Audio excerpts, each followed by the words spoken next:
kugera ku murongo, ikaze imbere y'Imana, ikaze mu bwiza bw'Imana. Twari tumaze iminsi itari mikeya tutagira iyi porogaramu, ariko Imana ishimwe kongeye kutugarura mu mwanya aho twongerera guhura ku buhanga bw'ivyuma. Abo turi kumwe kuri free conference tubahaye ikaze bamaze kuhagera, abari mu nzira baza namwe turabategereje, abamaze kugera kuri YouTube kuri AIM 12 TV namwe turabahaye ikaze. Turizera neza yuko twese turi kumwe ku murongo. Habaye hari ikibazo cy'amajwi cyangwa se cya communication itumvikana neza, mushobora kuza kutwandikira hano ku mbuga zacu z'abakunda Imana, mukatubwira kugira ngo turebe uburyo iki kibazo dushobora kuba twagikemura, kugira ngo hatagira abaza gucikanwa n'uyu mugoroba. N'umugoroba w'umugisha, n'umugoroba mwiza cyane, n'igihe tugiye kumara amasaha 2 imbere y'Imana, turimo tuganira ijambo ry'Imana, turimo dusenga. Ni ibihe byiza, ni ibihe by'umugisha. Ndagukumbuza kubibamo, ndagukumbuza gutumira inshuti zawe kugira ngo tubane kuri uyu mugoroba, kuko n'umugoroba utari buze gusiga tumeze nk'uko twari tumeze. Turizera tudashidikanya ko hari ikintu kidasanzwe Imana igiye gukorana natwe kuri uyu mugoroba. Bamaze kugera kuri YouTube channel yacu, namwe rwose turabahaye ikaze, kandi turasaba kugira ngo link mwisharinge kugira ngo n'abandi bashobore kuba bashobora kudukurikira. Rero dukomeze twitegure, mwese mukomeze mube ku murongo, mube hafi. Ndimo gushaka uko mbasharinga iyi channel ya YouTube kugira ngo mushobore kwihereza n'abandi. Turimo turagerageza kugira ngo tubanze tuyibahe, hanyuma dukomeze twese turi hamwe kandi turi ku murongo umwe. Abari ku mbuga mushobora kuba mwayakira link ya YouTube, noneho mukayigeza ku bandi kugira ngo dukomeze turi hamwe. Twamaze kwibagezaho.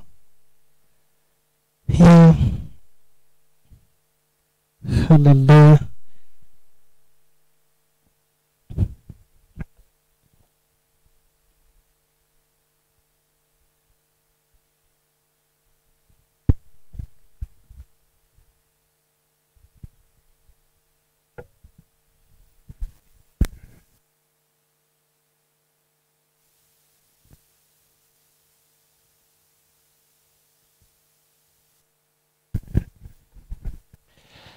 Hallelujah, hallelujah, hallelujah. Reka twinjire mu ijambo ry'Imana.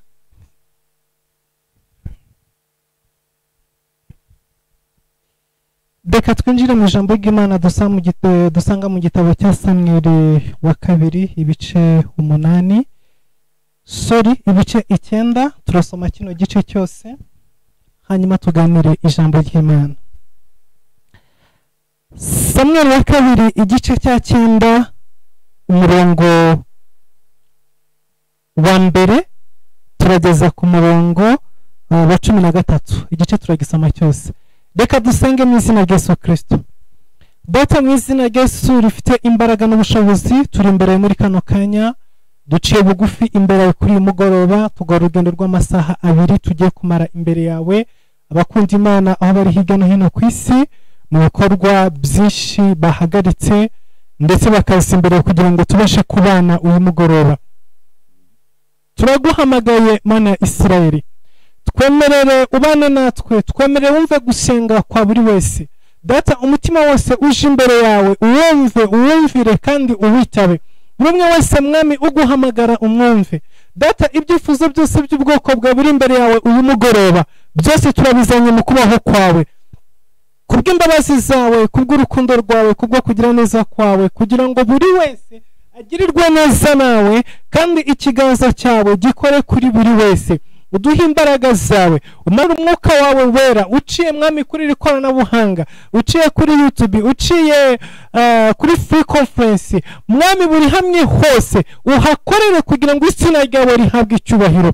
Turaguhamagara Mana nzima, turaguhamagara Mana ikomeye, twereke gukomera kwawe, twereke ikiganza cyawe, twereke imbabazi zawe. Natwe abana bawe turi munsi yo kubaho kwawe, natwe abana bawe turi munsi y'imbabazi zawe. Reka mwami umurava wawe no kugira neza kwawe bibane natwe mugoroba. Tuguhaye isi yose mwami kugira ngo uyobore, dufashe mpiri ikirere cya mbere n'ikirere cya kabiri, turabikugomororeye mu izina rya Yesu Kristo. Dushize umuyoboro ugera mu kirere cya gatatu kuri buri mugabane wose, kuri buri gihugu cyose, kuri buri mujyi wose, kuri buri gace kose ubwoko bwawe buherereyemo budukurikiye uyu mugoroba.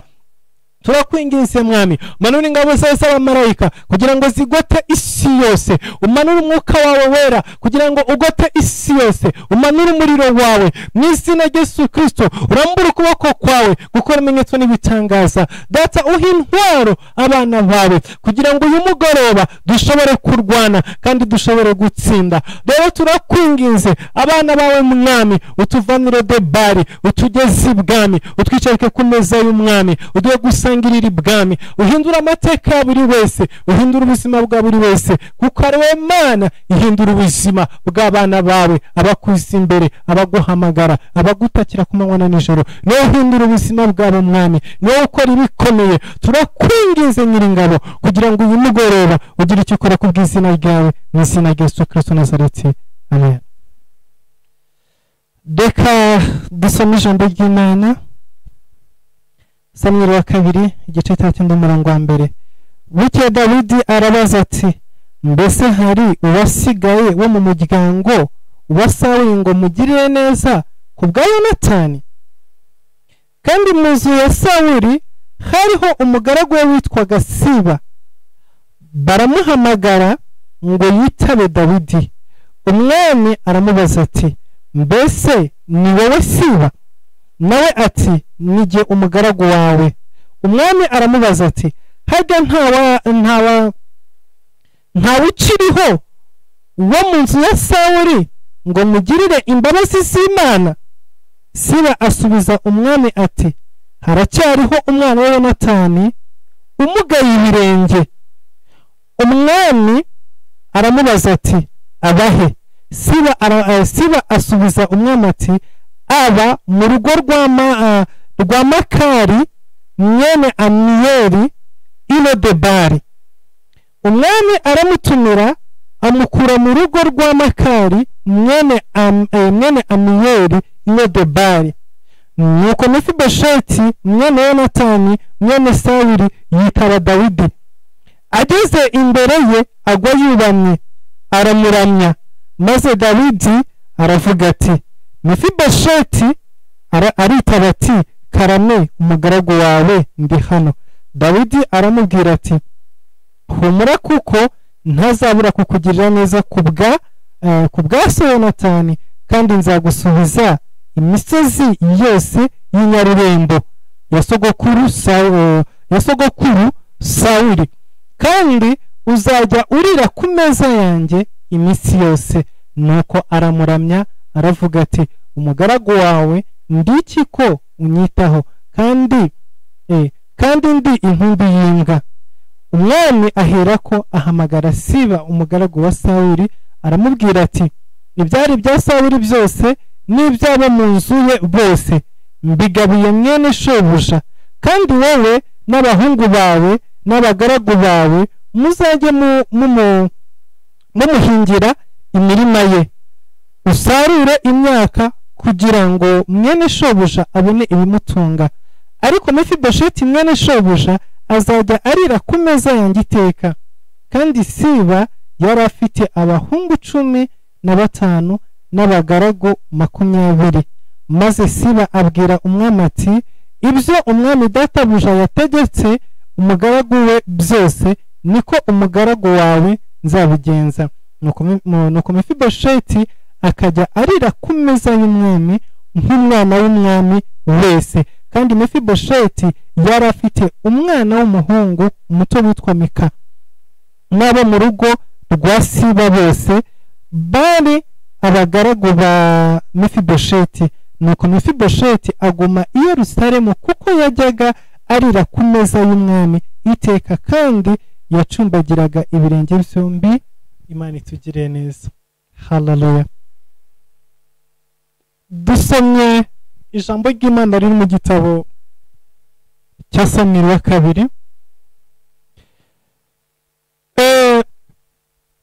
Ijambo riratubwiye ngo hariho umugabo witwa Mefibosheti. Uyu Mefibosheti ni umwana wavukiye ibwami, mu nzu y'ibwami, ahantu h'icyubahiro, ahantu h'agaciro. Ariko iyi si ni isi ihinduka. Birashoboka ko ushobora kuvukira ibwami ariko ntusazire ibwami, kubera ko ingoma zirahinduka, ubwami bw'iyi si burahinduka. Ingoma idahinduka ni iy'Imana yonyine gusa, ni iya Yesu Kristo yonyine gusa. Ubwami bw'Imana isumba byose nibwo budahinduka, ariko ubwami bw'abantu burahinduka. Rero birashoboka ko ushobora kuvukira ibwami ariko ntusazire ibwami. Biranashoboka ko ushobora kuvuka utavukiye ibwami ariko ugakurira ibwami, cyangwa se ugasazira ibwami. Iyi ni isi tubayemo, ni imiterere y'iyi si, n'ubwoko bw'iyi si turimo, niko ikora, niko imeze, niko iri. Rero turavuga kuri Mefibosheti gatoya. Ni umwana wavutse asanga iwabo hari abagaragu, kuko ni umwana wa Yonatani. Yonatani ni umuhungu wa Sawuli. Sawuli niwe wabaye umwami wa mbere wa Isirayeli. Murazi igihe abantu babwiraga Samweli bati turarambiwe kuba tutagira umwami nk'andi mahanga, none turakwinginze utwimikira umwami.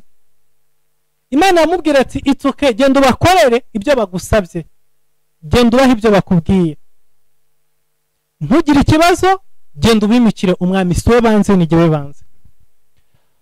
Samweli arahaguruka aragenda. Imana yamubwira ati ntugire ikibazo, nzakoherereza uzimika. Itoranya Sawuli. Sawuli araza aba umwami wa mbere wa Isirayeli. Rero Sawuli yari afite umuhungu witwa Yonatani. Uyu Sawuli amaze imyaka 2 ku ngoma akora ibyangwa n'Uwiteka. Imana yamutumye mu gihugu cy'Abameleki, kuko nusoma mu gitabo cyo kuva mu bice 15 ubwo Abisirayeli barimo bava i Kanani, ubwo Abisirayeli barimo bajya i Kanani bava muri Egiputa, bageze mu nzira mu gice cya 15 cyo kuva, Abameleki barahaguruka baraza barabatangira, barabarwanya cyane. Babarwanije nicyo gihe Mose wari uyoboye Abisirayeli yazamutse ajya ku musozi, azamura amaboko arasenga. Biravuga ngo yazamura amaboko Abisirayeli bagatsinda, yayamanura bagatsindwa. Uri naro ni baragenda mufata amaboko barayazamura. Yesu yari ari mu kibarimo arwana n'Abameleki, hanyuma baratsinda. Uwo munsi Imana ibwira Mose, iramubwira ngo bwira andika mu gitabo yuko umunsi Abisirayeli bazagera mu gihugu cy'i Kanani, bazajya mu gihugu cy'amasezerano. Hanyuma muri icyo gihugu cy'amasezerano nimara kubaho umwami wa mbere uzajya ku butegetsi azagende arwanye Abameleki, abarimbure, abatsembe, abamareho. Imana iravuga ngo ndahiye yuko nzakuraho kwibuka kose kw'Abameleki mu isi. Iyo ari gahunda y'Imana. Abisirayeli barakomeza binjira mu gihugu cy'amasezerano. Ba Yesu bararwana bavaho, abacamanza baraza, ba Debora baraza, abahanuzi baraza, barusi baraza bacaho. Ariko kugeza icyo gihe Isirayeli yari itarabona umwami. Bivuze rero ngo nta bari bwabone ko kuza kurwana n'Abameleki. Rero igihe Sawuli yabaga umwami, yari umwami wa mbere wa Isirayeli. Ubundi ikintu cya mbere Sawuli yagombaga gukora ageze ku butegetsi, yagombaga kwinjira mu bitabo by'amateka agatangira gusoma akareba iki gihugu amateka yacu nayahe, ubwoko nyoboye bufite amateka ameze gute, niki gisabwa, umuntu wicaye kuri iyi ngoma asabwa iki, bigenda gute, biba gute. Reka mbabwire intambara nyinshi zibaho ku bantu nuko bicara mu myanya ariko batarigeze biga ngo basobanukirwe amahame n'amabwiriza agenga imyanya bicayo, kuko buri mwanya wose ugira amahame yawe. Nimba wicaye ku ntebe y'ishuri, mbere yuko winjira mu ishuri cyangwa mbere yuko iyo ukigera ku miryango ya kaminuza bakikwemerera, nuvuga ngo babanza kukwereka amabwiriza agenga iyo kaminuza. Iyi kaminuza rero winjiyemo ibigenga nibi nibi nibi nibi nibi nibi nibi kuva ku cyambere kugeza ku cyanyuma. Niyo mpamvu habaho kwirukana. Kubera iki? Kuko iyo utubahirije bya bindi bigenga kaminuza, igitondo kimwe baragufata bakagusohora, bakakujugunya hanze, bakakwirukana. So nukuvuga ngo niyo ubaye ministry, ukigera mu ntebe ya ministry, mbere ko winjira ngo ufate inshingano, ubanza gufata ku idarapo ry'igihugu, ukabanza ukarahirira inshingano ugiye kugenza gute uhawe ugiye kuyobora. Rero utegerezwa kubanza kumenya, kuko niba ufashe ibendera ukarahira ariko utabanje gusoma no gusobanukirwa n'ibiki bigenga uwo mwanya, nuvuga ngo urahira ibintu utazi, ejo mu gitondo bizakugonga. So rero ayo niyo makosa Sawuli yakoze. Yagiye ku butegetsi ariko ntiyamenya ngo ubutegetsi agiyemo niki kibugenga, nihe kondisiyo imureba kuri iyi ntebe. We aravuga nabaye umwami, ngiye kurya inkwe nyobore muri ibintu byose bitandukanye, nta kibazo mfite, ubundi ibintu byose byagiye ku murongo. Ariko ko ari kubeshya gukomeye, hari kondisiyo yari hari, byari byanditswe ngo umwami wa mbere wa Isirayeli azatera abameleki abarimbure abamareho. Ariko Sawuli ntabwo yigeze abisoma. Imana itegereza ko Sawuli yazafata igitabo ngo asome, ese niki kigenga ubwami yicayemo. Imana iraheba. Aya n'amakosa menshi abantu bakora. Uragenda ukajya gushaka, ukaba umugore, ukaba umugabo, ariko ukaba utazi amahame agenga urugo, ukaba utazi amahame agenga umugore winshiyemo, ukaba utazi amahame agenga kuba uri umugabo, ubugabo bwawe. Ukabura ugakomeza kwitwara nk'umusore nk'ingaragu kandi ufite umugore. Ejo uzabyara ufite abana bakuri imbere, ariko ukaba utazi ngo papa basabwa ibi nibi.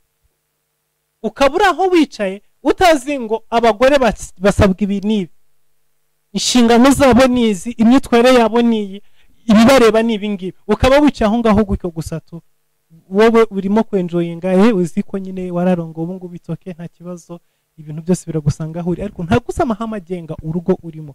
Buri mwanya wose tubamo mu buzima ugira amahame ugenga. Nimba uri umukozi w'Imana, ukabaye umukozi w'Imana, ukabaye umushumba, ukabaye umupasiteri, ukabaye intumwa, uwo mwanya ugiyemo hari amahame ugenga, hari kondisiyo, hari ibyo ugomba gukora. Ntago ari titire, ntago ari izina. Ejo bundi barimo badusengera ku nshingano z'ubwa poso, ku muhamagaro bwa poso. Hari ibibazo byinshi abantu barimo bambaza, utubazo twinshi cyane dutandukanye. Abwira ikintu cya mbere mugomba kumenya ni iki ngiki: aposo ntago ari titire, ni umuhamagaro. Yesu ashimwe. Hari igihe abantu bumva ngo umuntu yabaye pasiteri, ukumva ni titire, ukumva nyine ni ikintu kiryoshye kubyitwa no kuba nyine bazaguhamagara aposo, ukumva ni ibintu biryoshye. No, ni inshingano, hari amahame abigenga. Izina ni ibintu bisanzwe, ariko ibikorwa, aho uvana ibintu naho ujyana ibintu. Umuntu wese yakwitwa perezida, ariko ntago ari umuntu wese ushobora kuzuza inshingano z'ubuperezida. So rero ikibazo Sawuli yagize, yiswe perezida, aba umwami, ariko yibaza ngo ni titire gusa hawe, ntiyamenye ko ari inshingano zikomeye yakiriye mu buzima bwe zimutegereje, kandi agomba guhandoringa no kuzuza. Ibyo byatumye yigira ibwami, aricara avuga bunangiye ko bunangiye mbonye abantu bangaburira, abantekera, bagenje gute, ariko ntiyamenya ko hari amahame agenga. Ntigeze afata ibitabo ngo asoma amenye ngo uyu mwanya nicayemo ibi nibi. Izi ngizi ni requirement zirebana n'uyu mwanya nicaye. So rero ni ukuvuga ngo iyo bitagenze uko nguko utangira kugongana n'ibikuta. Imana itegereza yavuga se uyu mwami wicaye muri izi ntebe atazi n'ibimutegereje, atazi n'inshingano afite, atazi n'ibyo agomba gukora n'ibyo agomba kuzuza. Imana ibwira Samweli genda ubwire Sawuli kuba ari umwami gusa ntibihagije, hari inshingano zimuri imbere. Nahaguruke ave muri ofisi, afate inkota, afate ingabo, ajye ku rugamba, ajye kurwana, ajye kurwanya Abamaleki, kuko biramutegereje kuba ari umwami. Ni inshingano ziri imbere yiwe kandi agomba kuzuzuza. Agomba kuzuza izi nshingano, ziramureba nta wundi zireba. Niwe mwami wa mbere wa Isirayeli. Hallelujah. Dore niki cyabaye? Arahaguruka kuko abyoherejwemo, kuko abisunitswemo, kuko agiye tumva ko ari inshingano ziwe, agiye tumva ko aricyo cyatumye aba umwami. Turakomererwa n'ubuzima, tugahura n'ibintu byinshi cyane bikomeye, tukazanira imiryango yacu ibibazo, tukazanira urubyaro rwacu ibibazo, tukazanira ubuzima bwacu ibibazo, kubera ko tutamenya impamvu zo kubaho kwacu, kuko tutamenya impamvu zo kubaho turi, kuko tutamenya impamvu, tutamenya icyo tugomba gukora mu gihe tugomba kugikoramo. Ugasanga ibintu byose birasa, uragenda gutyo gusa tu, ukumva nyine buriya umugore yansabye nza n'iki cyo kumva ko nyine nuko yakigusabye, ubwo nyine urakizana gutyo ko yakigusabye. No, ugomba kumenya responsibility zawe n'isi, inshingano zawe n'isi.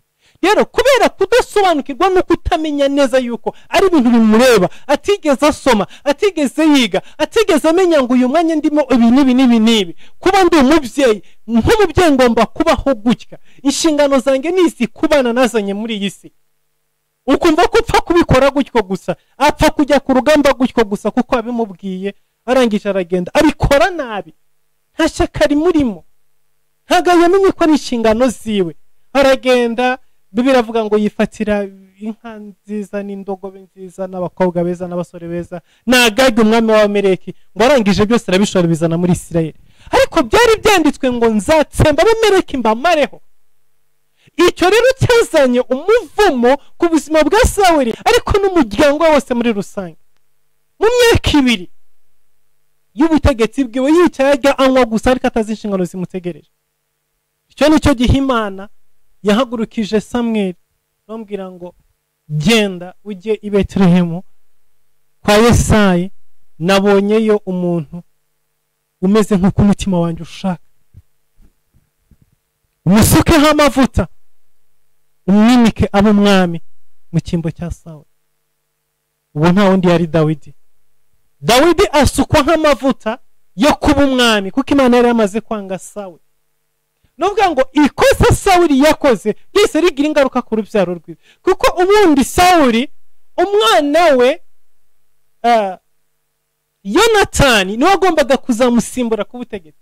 Bivuze ngo iyo Yonatani nawe asaza, nawe yari kuzaha Mefibosheti umuhungu wiwe, nawe akamuha ubutegetsi. Ariko kubera ikosa Sawuli yakoze, nuvuga ngo hari amakosa yakozwe mu bisekuru byacu, uyu munsi none tuzanaho ingaruka.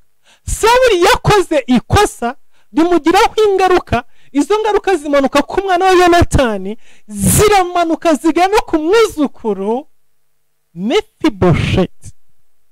Mefibosheti wari ugize amahirwe, sekuru agatoranywa kuba umwami, ise akazasimbura sekuru ku ngoma, nawe akazaba umwami mu cyimbo cya se. Mu masegonda no guhumbya, ise yadeviye inzira n'umugambi w'Imana, aryohereza mu rundi rugo rw'umuturanyi, hanyuma akurura umuvumo n'ibibazo n'agahinda mu muryango wiwe. Ababyeyi bawe bashobora kugusunikira mu mugisha, bashobora no kugusunikira mu muvumo. Uyu mugoroba turi ku ijambo rivuga ngo intambara yo kuva Ilodeba. Niyo titire y'ijambo dufite uyu mugoroba, ndetse n'amasengesho dufite amasaha 2 yo kuba imbere y'Imana. Ndimo ndabategura kugira ngo mbinjize umwanya wo gusenga. Niduhaguruka gusenga, umenye icyo usengera, kuko ijambo ry'Imana ni inkota. Nibyo igiciro duhagurutse gusenga dufite ijambo ry'Imana rigwiriye muri twebwe, dufite inkota mu biganza. Ubwo ikigo twinjiye mu rugamba ariko dufite intwaro, ndetse ijambo ry'Imana ntago rizana inkota gusa, ahubwo rizana n'ingabo ikingira igituza, kuko ijambo ry'Imana restora kwizera muri twebwe, kandi ukwizera n'ingabo ikingira igituza. Haleluya. ijambo ry'Imana rizana ukuri mu buzima bwacu, kandi ukuri ni umukandara. Ijambo ry'Imana rizana ubutumwa bwiza, kandi ubutumwa bwiza ni inkweto. Haleluya. Ijambo ry'Imana rizana agakiza, kandi agakiza ni ingofero ku rugamba. Rero ni ukuvuga ngo ijambo ry'Imana ritubanzirije imbere, twinjira mu rugamba twambaye twikwije, twinjira mu rugamba twambaye inkweto, twinjira mu ruganda dukenyeye umukandara, twinjira mu rugamba dufite ingofero ku mutwe, twinjira mu rugamba dufite inkota, iryo jambo ry'Imana, dukubita, dukeba, dukata, ducimbura. Twinjira mu rugamba dufite icyuma gikingira igituza, ariko kwizera, kuko twumvise ijambo, ukwizera kwacu kuba restore, kugahembuka. Haleluya. Mande rebo shakara mando shemene kerebo zesai. Sawuli amaze gukora amakosa, Imana ikura ubwami mu rugo rwiwe. Igitondo kimwe Sawuli amenya yuko ubwami bwari buri mu rugo rwiwe hamaze kuba transfer, bwamaze kwimuka, bwimuriwe mu baturanyi, kuko ijambo ry'Imana ryavuze ngo nzabuha umuturanyi wawe.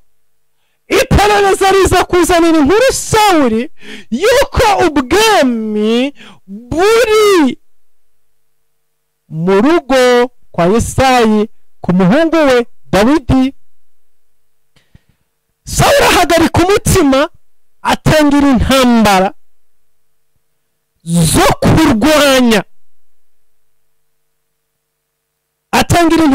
kurwanya, Dawidi kugira ngo amwice. Rwari urugamba rukomeye cyane, amutangizaho intambara mu buryo bukomeye cyane, aramuhigishaho n'amanywa. Dawidi arahunga ajya mu mashyamba, ntabwo yigeze amwemerera yuko amugeraho. N'iki cyabaye?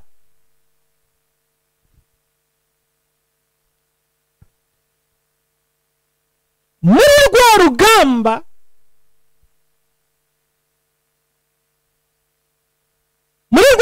rukomeye rwo kwirukanka kuri Dawidi, yatakaje ugushaka Imana, atakaza kwiyunga n'Imana, atakaza stability mu buzima bwiwe, ahubwo amara umwanya munini arimo yirukanka kuri Dawidi. Ibyo byageze ahantu, aho kugira ngo arwane n'abanzi biwe, aho kugira ngo arwane n'abanzi b'igihugu, aho gatangira kwirukanka kuwasizwe. Abyuka igitondo kimwe asanga abanzi bamaze kugota igihugu cyose, asanga abanzi baramurushije imbaraga. Ajya gusenga Imana, yaramaze igihe kinini atabana n'Imana, imyaka irenga 38 yirukanka kuri Dawidi ashaka kumwica, yaramubuze, adasenga, atiyiriza, adasoma ijambo. Ibyago bimubayeho byinshi imbere, ahindukira ngo aze gushaka Imana. Agiye imbere y'Imana asanga Imana nayo yamaze kumwibagirwa. Bwoko bw'Imana, hari igihe utinda gushaka Imana ukazagaruka imbere y'Imana ugasanga Imana yarakwibagiwe, ukabaho udasoma ijambo ry'Imana, ukabaho udasenga, ukabaho utiyiriza, ukabaho utaba mu kubaho kw'Imana, ukabaho utaba mu nzu y'Imana, utagera imbere y'Imana.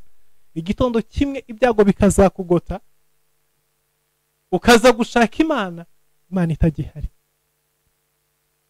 Ukaza gushaka Imana, Imana ititeguye kukumva. Sawuli icyo yakoze ni kimwe, yirukiye mu bapfumu, ajya kuraguza, ajya gushikisha, bambwira ati nta kabuza urapfa, kandi urapfana n'abahungu bawe. Dawidi aho yari yibereye mu buhungiro, arimo ahunga, yumva inkuru Sawuli yapfuye agore ku rugamba, na Yonatani umuhungu wagombaga kumusimbura ku bwami nawe yaguye ku rugamba. Igihugu kirayanga, umuhungu wa Sawuli agerageza kuza ku butegetsi, ariko birananirana. Agerageza kuza gutera Dawidi, biranga, nawe baraza bamuca umutwe, baramwica. Hari ibintu bidasanzwe mu gihugu. Mefibosheti yarakiri umwana mutoya, muri ako kaduruvayo no muri izo mvururu, igihugu kiri mu bibazo bikomeye cyane. Umurezi wiwe aramutara, amushyira mu mugongo, kari akana gatoya, ariruka, yirukanse karamucika karagwa, kaguye kagusha ibirenge biravunagurika. Biko bituma umwana akura ibirenge byaramugaye. Ibwami harasenyuka, ibintu byose by'ibwami biranyagwa, biratwarwa. Dawidi yaribereye Heburoni, ntabwo abazi birimo kubera mu gihugu. Igihugu nta buyobozi cyari gifite. Dawidi ntabwo yageze azango aze kurwanira ubutegetsi, yigumira i Heburoni imyaka myinshi irenga 7 yicariye i Heburoni. Hanyuma ubwami bumaze kuyangara, abari abarizi b'ibwami basubiranamo, abakozi b'ibwami barirukanka, abana ba Sawuli baricwa,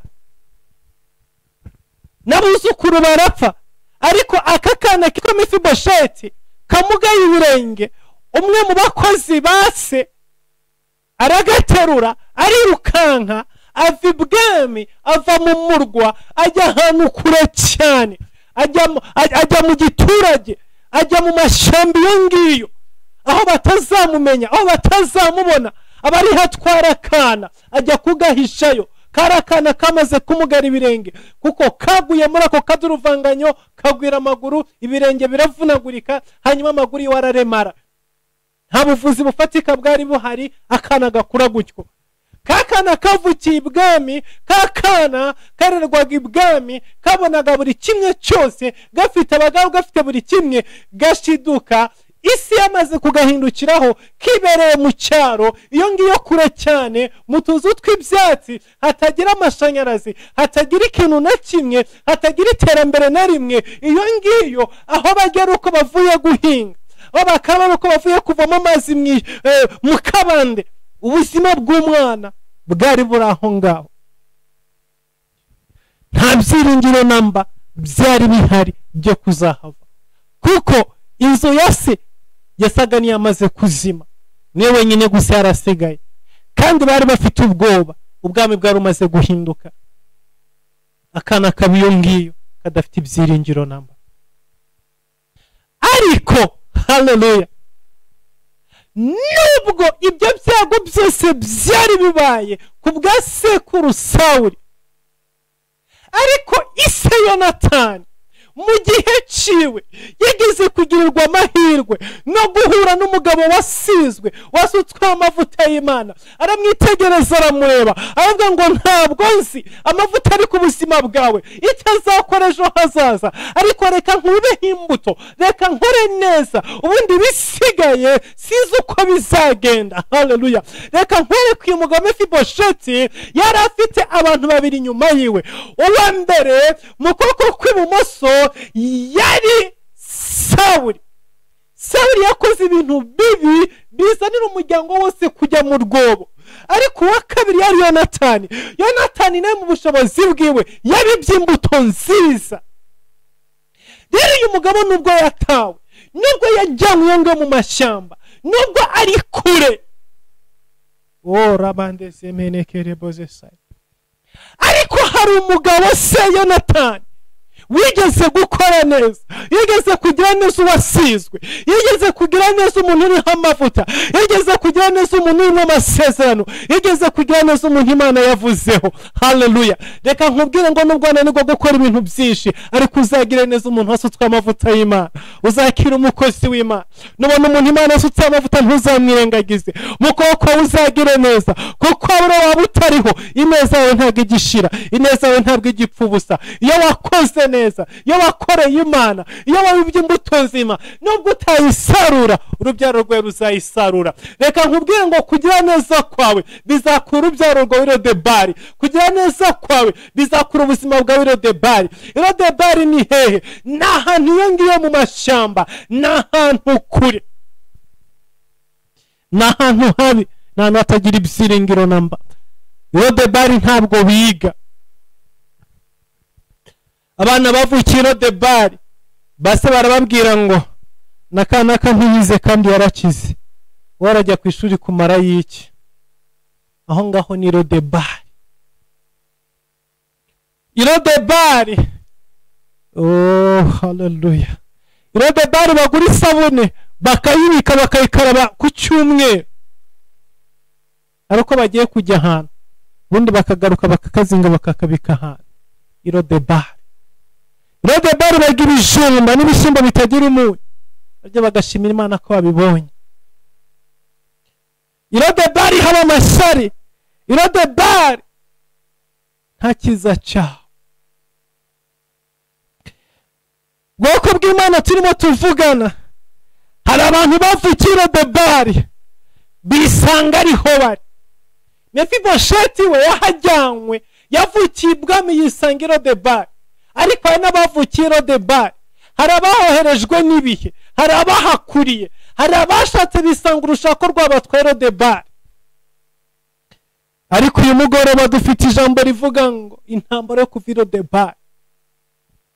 Iyo uri Irodebari ntago wiga, niba wize nturangiza, niba urangije nta kazi ubona, niba ukabonye baguhemba ubusa busa, ukorera ubusa. Irodebari ni ahantu umuntu ajugunywa akibagirana. Irodebari nta mugaragu ubayo, Irodebari nta bwami bubayo. Irodebari ibyawe byose urabinyagwa. Ubwo Mefibosheti yagiye ajyanwaga Irodebari, nta kintu na kimwe cya se yari afite, nta murage wa se yari afite, nta mugabane wa se yari afite. Yatakaje buri kintu cyose cyiza kibaho, atakaza buri inzozi zose zibaho, atakaza buri byiringiro byose bibaho. Irodebari. Uyu mugoroba turi ku ijambo rivuga ngo kuva Irodebari. Abantu benshi bajyanwe Irodebari na za karande, kubera umuryango uvukamo, kubera ibigirwamana, kubera ubusambanyi, kubera ubusinzi.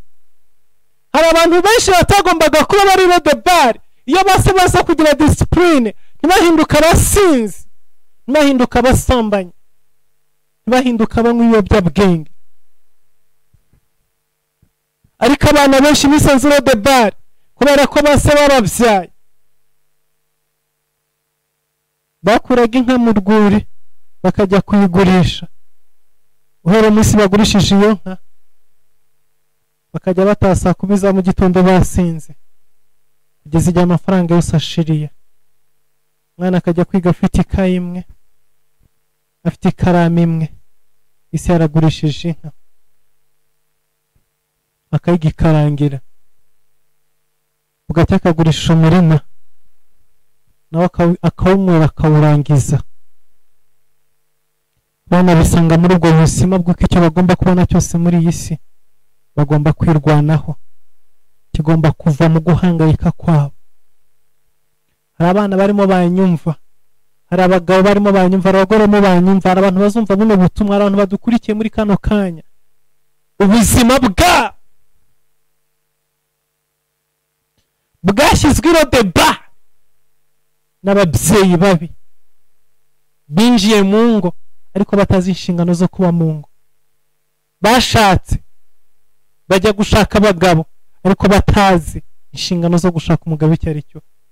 Bajya gushaka abagore ariko batazi inshingano zo gushaka umugore icyo ari cyo. Ubuzima bw'abana, ubuzima bw'umuryango baburundu Irodebari. Hari abantu uyu munsi none badafite ibyiringiro by'ejo hazaza, atari uko bakabaye batabifite, ahubwo ni ukubera ko bashakanye nabo bafite imitima nk'iy'aba Sawuli, ntabwo batekereza ejo hazaza h'umuryango. Ariko dufite Imana igikora n'igihe ba Sawuli badahari. Dufite Imana igikora n'igihe ba Yonatani bapfuye. Dufite Imana igihe umuntu ikamumenya ari Irodebari. Hallelujah. Bibiliya ivuga ngo umunsi umwe Dawidi amaze kugera ku ngoma, Imana iha umugisha ba Dawidi bazirika neza. Imana iha umugisha ba Dawidi bibuka ibyo bakorewe bakabiha agaciro. Dawidi yicaye ibwami yibuka ko igihe kimwe hari ubwami bwamubanjirije bwari burimo umugabo witwa Yonatani wamugiriye neza mu buzima. Aravuga ngo ineza Yonatani irenze inabi ya Sawuli yangiriye. Mandara bashekere mosakaramando azemenekere bozesai. Oh haleluya. Imana ni kwibuka ikakugeza ibwami. Ineza wagiriwe izarenge inabi wagiriwe. Ndabizi biragora kubabarira, biragora kwibagirwa ibibi wagiriwe mu buzima. Ariko Imana ni kugeza i Yerusalemu ukicara ku ntebe y'ubwami, ndakwinginze uzibagirwe Sawuli wibuke Yonatani mu buzima, kubera ko hari ba Mefibosheti baba victime bicaye Lodebari. Kandi mu ba Mefibosheti baba victime nawe urimo kuri mugoroba turimo tuvugana, ukeneye ubuntu bw'Imana, ukeneye umwami kugira ngo akwibuke. Haleluya. Dawidi arabaza ngo nta muntu wasigaye wo mu rugo rwa Sawuli kugira ngo nibagirwe inabi ya Sawuli, nibuke ineza ya Yonatani, mugirire neza ku bwa Yonatani. Mandara bashekere Musa. Buri abantu b'ubwami baba bafite amakuru. Haleluya. Hari amakuru babibitseho, bavuga ngo hariho umwe witwa Mefibosheti ari Lodebari. Icyampiye umugoroba, icyampiye ijoro, umwami Imana, umwami Yesu Kristo akabaririza, akabaza amakuru yawe, akabaza izina ryawe, akamenya yuko hari umuntu witwa kanaka wicaye Lodebari, akagutuma ngo akugirire neza. Ndabona hari abantu umwami Imana agiye kubaririza iri joro. Remosai baramubwira ngo nyakubahwa nyagasani mwami, hari umugabo, hari umusore witwa Mefibosheti ari Lodebari, uwo yarabakotse. Abangiza avuga ngo ni mumunzanire. Aratuma bakura Mefibosheti Lodebari, bamuvanye Lodebari. Bibiliya avuga ngo ageze imbere ya Dawidi aramubwira ngo ese wangira neza kandi ndaho meze nk'imbwa.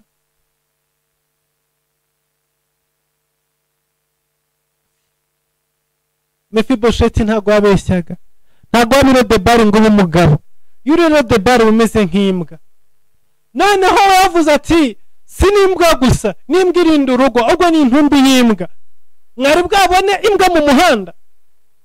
Imbwa mu muhanda bashobora kuyigonga bakirirwa bayibyiniraho umunsi ukira, yataje bakora isuku ngo bayigire bayikura aho ngaho. Nta muntu n'umwe ujya wita ku ntumbi y'imbwa. Imbwa yipfuye barajugunya, nta kintu na kimwe ivamo, nako imbwa ivamo. Inka barayirya, ihene barayirya, inkoko barayirya, ariko intumbi y'imbwa ukuyeho baturanyi bacu ntavuze bahariye hakurya numva ngo bo imbwa ni imari. Murabazi si ngombwa ko nirirwa mbavuga, ariko ubundi mu mico y'Ikinyarwanda n'Ikirundi nta munyarwanda urya imbwa, nta murundi urya imbwa. Mefibosheti abwira umwami Dawidi ngo iyo abana ari indi n'imbwa gusa nari kuba mfite agaciro, ariko noneho ndi intumbi y'imbwa. Imagine yashoboye kumwereka urwego yagezeho rwo gutakaza agaciro. Ibaze kugera ku rwego rwaho anganya agaciro n'intumbi y'imbwa. Nuvuga ngo ni ikintu gipfa bakajugunya ntibanibuke. Iyo uri Lodebari niko bigenda. Nubwo waba uri umukobwa mwiza, agaciro kawe kararangira burundu. Abantu barakora akavuga ko sura mukobwa ni mwiza, afite amataye meza, afite inzobe nziza, asa neza, kuturuka mu muryango mwiza, kubera icyo atarongorwa, ko nta mugabo abona, ko nta bukwe agira, ko nta kintu.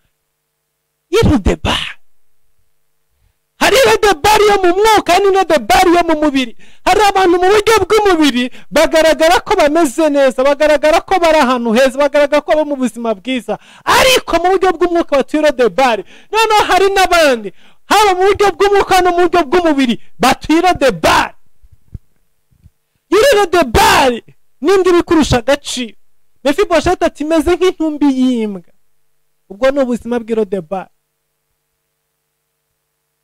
Nta muntu n'umwe ushobora kuguha agaciro, nta muntu n'umwe ushobora kukwibuka, nta muntu n'umwe ushobora kumenya ko unariho. Ariko nagira ngo nkubwire ngo ntaho Imana itakura umuntu no kuyarevo yo kumera nk'intumbi y'imbwa, ya yindi bajugunya, ya yindi idafite icyerekezo namba, ya yindi idafite value n'imwe, ya yindi idashobora, ya yindi umuntu wese acaho ku nzira agafata ku mazuru. Aho hantu muri ubwo buzima kuri uwo mwanya Imana ijya yiruka ikakura abantu. Imana ijya yiruka igahindura amateka. Imana ijya yiruka ikahavana umuntu ikamuha ubuzima bushyashya. Iri joro kuri uyu wa gatanu hari ubuzima bushyashya. Ndabona Imana ikuvana Irodebari. Ndabona Uwiteka Imana kuvana ahantu wari ufite agaciro katabaho namba. Oh hallelujah. Irodebari. Mefibosheti yikubita imbere ya Dawidi ati nkanjye intumbi y'imbwa naza imbere y'umwami gute? Mwami aramubwira ati ibyo byahindutse. Hallelujah. Iri joro abantu bagiye guhindurirwa amateka. Turi imbere y'umwami Imana, tugiye kwikubita hasi imbere y'umwami Imana, tugiye guhamagara umwami Imana, tumbwire ngo Irodebari, aho turyamye nta gaciro dufite, n'abatubyaye nta gaciro baduha, n'abatuzengurutse nta gaciro baduha, dufite intambara nyinshi mu buryo butandukanye. Ariko iri joro koko k'Uwiteka Imana kudukura Irodebari, kukuzana i Yerusalemu ku ntebe y'umwami. Umwami arangisha abwira Mefibosheti ngo haguruka, si ngombwa kugwa hasi, ibintu byahindutse. Arangisha ahamagara umugaragu wa se, aramubwira ngo uhereye aka kanya ibintu byose, oh hallelujah, ibintu byose byari ibya Sawuli, ibintu byose byari ibya Sawuli kuva ku cya mbere kugeza ku cya nyuma bigarurirwe Mefibosheti. Hallelujah. Bigarurirwe Mefibosheti aka kanya, uyu munota. Arangije aravuga ngo ndabona Imana irimo igarura ibyawe. Iyo twavuye Irodebari n'ibyacu biragaruka. Ndabona Imana irimo igarura amashuri yawe, ndabona Imana irimo igarura umunezero wawe, ndabona Imana irimo igarura urubyaro rwawe, ndabona Imana irimo igarura urushako rwawe, ndabona Imana irimo igarura amasezerano yawe, ndabona Imana irimo igarura umunezero w'ubuzima bwawe. Hari ibintu Imana irimo igarura kuko twavuye Irodebari. Umwami aravuga ngo si ibyo gusa, mugende mumuhingire, mumukorere. Oh hallelujah.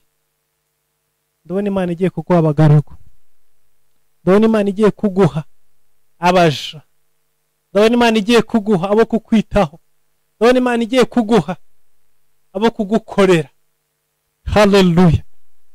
Agaciro kawe karagarutse iri joro, ibyawe biragarutse iri joro, amasezerano yawe aragarutse iri joro, iby'abarozi bari baratwaye biragarutse iri joro, iby'imivumo yari yaratwaye biragarutse iri joro. Abaraga bakuzengurutsa gusubiza Irodebari uvanywe n'ukuboko k'Uwiteka. Umwami arategetse mu izina rya Yesu Kristo, uveyo in the name of Jesus. Koko k'Uwiteka kukuvaneyo, kiganza cy'Imana kigukureyo. Mandara basekere Mosai. Hari irindi jambo riryoshye kandi ribi ryawe uyu mugoroba.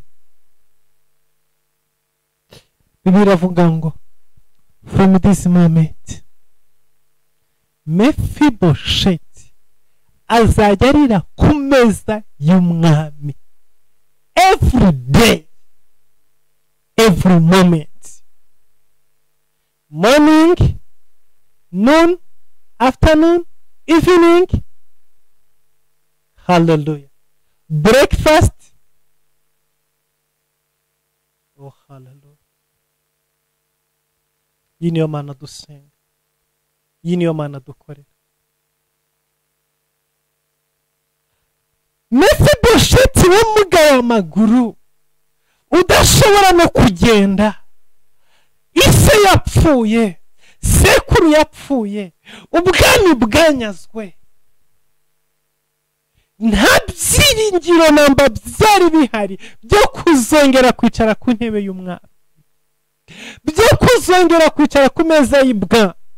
Ariko iyo Uwiteka yakwibutse, y'Imana yakwibutse, iyo wavuye i Lodebari ugarurirwa ibyawe byose, iyo wavuye i Lodebari uhabwa ikaze ibwami, iyo wavuye i Lodebari uhabwa ikaze ku meza y'umwami, iyo wavuye i Lodebari agasuzuguro kararangira, iyo wavuye i Lodebari imibereho iragaruka, iyo wavuye i Lodebari iby'Imana ivuga birasohozwa. Iyo wavuye i Lodebari, hari abantu Imana irimo gukura i Lodebari.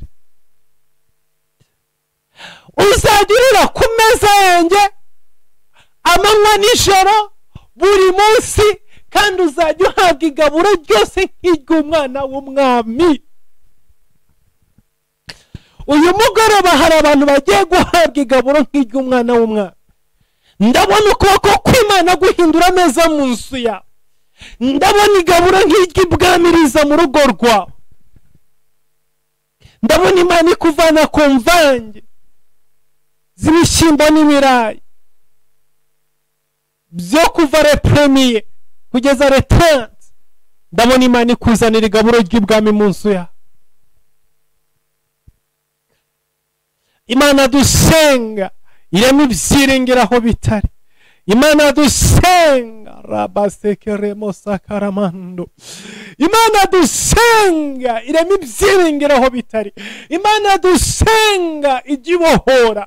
Reka nkubwire ngo iri joro ukuboko kw'Imana kuragukura i Lodebari.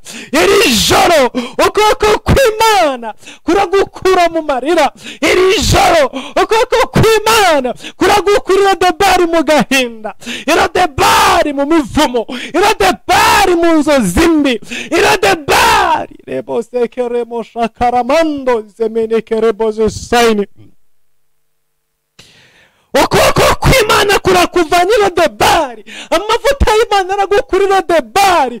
Ikiganza cy'Imana kiragukura i Lodebari. Ndabona ubwiza bw'Imana bumanuka. Ndabona Imana ikwibuka. Iri joro aya masaha turi imbere y'Imana, reka nkubwire ngo rebosekeremo sayini, hari i Lodebari wari wicaye, ariko Imana ibasha kwakuvana. Ikiganza cy'Imana kibasha kwakuvana. I Lodebari nta byiza bibayo.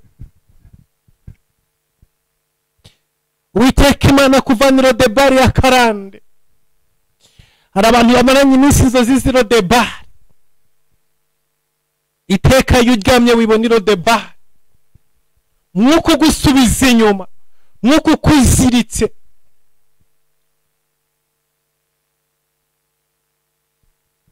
Reka mbabwire,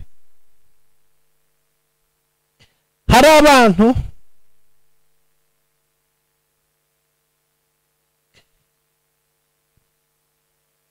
mu bantu badukurikiye, mu bantu bari ku murongo, mu bantu barimo bumva ubutumwa bwiza,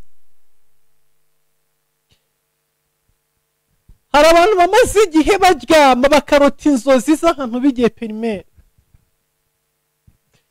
Ukibona kuri icyo kigo wizo primaire, wizo gardienne uri umwana, ukibona ukarota ari huri, ukarota ubona ugiye kujoininga class, ukarota ubona ugiye gusubira mu ishuri. Uwo ni umwuka mubi w'i Lodebari ugukurura ugusubiza inyuma.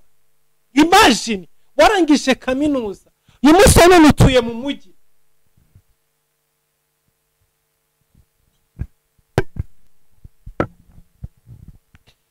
uyu munsi nanone utuye mu mujyi ariko ahantu wize primaire mu cyaro niho urimo wibona. Reka nkubwire ngo izo nzozi ziri connecte n'umwuka ubashye ubuzima bwawe utuma udatera imbere. Izo nzozi ziri connecte n'umwuka w'ubukene uziritse ubuzima bwawe. Izo nzozi ziri connecte n'umwuka wo amasezerano. Abantu barose izo nzozi mu bitwandikire muri comment. Abantu bajya bibona muri izo nzozi mu bitwandikire muri comment. Hari abandi bamaze iminsi barota inzozi, akirota abona ahantu yakiniraga ari umwana, yarerewe ari umwana, akaba ariho abona arimo kuzenguruka. Byo kwereka nkubwire, ufite amaproje menshi, ufite ibintu byinshi upanga, ufite ibintu usengera, ufite amasezerano, hari ahantu ushaka kujya, urashaka amaviza, urashaka kujya mu mahanga, urashaka kwiga kaminuza, urashaka gukora business, ariko kugira ngo uryame ubone wafunguye business, aho kugira ngo urote ubona batabuje itike y'indege urimo ugenda, kugira ngo uryame urote inzu nziza uzubaka, urota ubibona hahandi nyine wakuriye ukiri umwana mutoya. Iyo ni rodebari yo mu buryo bw'umwuka, ni umwuka mubi ukuziritse. Nuvuga ngo ubuzima bwawe ntibujya imbere, ahubwo bureba inyuma. Wagera aho ujya gute? Wazagira amateka akomeye gute? Wazagira ku bintu bihambaye gute? Kandi izo zizawe zihora iyo ngiye kuri kavukire. Ntabwo bishoboka. Niba hari ikintu gikomeye uyu mugoroba ugomba gukora, ni uguca umugozi wa rodebari ugasohokayo, izo nzozi ukazivanayo, uhereye umunsi wa none ukajya urota ibintu bikomeye, ukajya ugira amayerekwa y'ubuzima bw'ejo hazaza, ukarota ibyo uzabona ejo hazaza, ukabona amasezerano n'Imana ku buzima bwawe, ukarota wabaye umwami, ukarota wabaye umukire, ukarota urimo ukorera Imana, urimo ubwiriza ubutumwa bwiza, urimo wiga za kaminuza, urimo ukorera za doctora. Imagine ufite bachelor ariko ukarota utonze ku muryango wa primaire. Bivuze ngo niyo mpamvu umva, reka mbabwira iki ngiki, kuko uyu mugoroba turi mu rugamba, twese turi mu ntambara yo kuva irodebari. Ni byiza ko ibintu byumva, kandi ni byiza ko ibintu bisobanukirwa, kuko ibintu nutabisobanukirwa biragoye, ariko ni byiza yuko bino bintu bisobanukirwa. Kubera iki diplome yawe ya segonderi idafite agaciro? Kubera iki diplome yawe ya university warangije bachelor yawe itafite ikintu kumariye? Kuko mu buryo bw'umwuka utonze ku marembo ya primaire, utonze ku marembo ya gardien. So n'iryari diplome ya bachelor izigera ikugirira umumaro, kandi iteka mu buryo bw'umwuka inzozi zawe uhora wibona ku marembo ya primaire, aho wigiye primaire ukabona ariho utonze. Bivuze ngo mu buryo bw'umwuka bachelor yawe ntagibaho. Mu buryo bw'umwuka amashuri yawe ari rodebari. Tonight we have to fight from Irodebar to Jerusalem. We have to fight in this night. Ndakwinginza huri ibi bintu bigutera agahinda, kandi wumve ko ari icyo ugomba gukora. Duhamagara Imana, ugomba kuva Irodebar. Byashoboka ko warahavukiye, byashoboka ko wahisanze umaze gushaka, byashoboka ko isi yahakuzengurukije ikakujugunya, sinzi ubuduki wahageze, byashoboka ko uhicaye hagati mu mizimu, ugenda mu modoka nziza, nta mu gipangu cyiza, ariko intambara z'abadayimoni uhorana nazo zigira uko zingana. Abadayimoni mu mugabo, abadayimoni mu mugore, abadayimoni mu rubyaro, abadayimoni mu bavandimwe, abadayimoni mu kazi, imyuka mibi mu bikorwa byawe, ibintu byose ugerageje gukora, abadayimoni bica ahantu hose barajagata. Muzi ya mikino y'abana yo kwihishanya bita saye, abana bakifuka mu maso, ubundi abandi bakagenda kwihisha. Noneho ukajya ugenda uvumbura abantu benshi ubuzima bwabo bahora mu mikino ya sayi n'abadayimoni. Abadayimoni babaye benshi mu rugo iwawe, mu nzu iwawe, ku buryo nubwo ngo wirirwa muri ya mikino. Mu gitondo abari munsi y'intebe muri salo, ukagenda ugatera amazi, ugatera umunyu, ugatera amavuta, ugasenga, ukagenza gute. Nimugoroba yageze ku idirishya ryo mu cyumba aho uryama, ukarara urwana. Mu gitondo yibukiye mu gikoni, kundi munsi ahagaze mu muryango. Nimvuga gutyo urebe uburyo cy'abadayimoni bakomeza basimburana mu buzima bwawe. Yatari mu mugabo bagiye ku mwana, yatari ku mwana bagiye ku mafaranga, yatagiye ku mafaranga baciye mu nshuti, yataciye mu nshuti imodoka iba abapolisi batangiye kugwarika mu muhanda buri munsi. Iyo bidaciye aho ngaho ku ishuri barimo bakwiba amanota, iyo bitagenze uko nguko. Nuvuga ngo abantu bari mu mikino n'abadayimoni, baba mu ntambara zidashira. Ubukati iburyo agakata ibumoso, wajya ibumoso akajya inyuma, wagaruka inyuma akajya iburyo. Ibyo bigomba kurangira uyu mugoroba. Ugomba kuvira debari y'imikino y'abadayimoni ku buzima bwawe. Nabo barabimenye, birirwa bakina. Urara mu ijoro ukubita ngo barekure mu madeni, bagahita birukira mu bana bakabateza indwara. Twa dufaranga twose umaze kwishyuza ugahita utujyana kwa muganga ukaduhambaye ku bana. Ugahita utangira kurwana n'abadayimoni bakurekurira abana, bakavayo bagahita binjira mu kazi, bose bagatangira kubwira nabi. Ubuzima bw'irodebari. Waba ugihanganye na boss ukimusengera, mana muturishe, mana muhe umutima muzima, mana reka twumvikane, umugabo agahita atangira gutaha saa 9 z'ijoro. Ukagaruka ku mugabo, waba ukirimo kurwana, mana agana umugabo wanjye mu rugo, mana agira ukunuku, ako kanya bakabirukiye mu bana. Amabirote bazana bose babaye abanyuma. Ubuzima bw'irodebari. Ukabura agiye ku bana, mana abana banjye, ubwenge, igihe ugisenga abakozi bose bagasezera rimwe. Imikino ya sayi. Nta gihe cyo kwicara ku meza y'ibwami gihari, nta mwanya wo kwicara ku meza y'ibwami uhari. Ubuzima bwabaye agatogo, bwabaye potopoto, irodebari.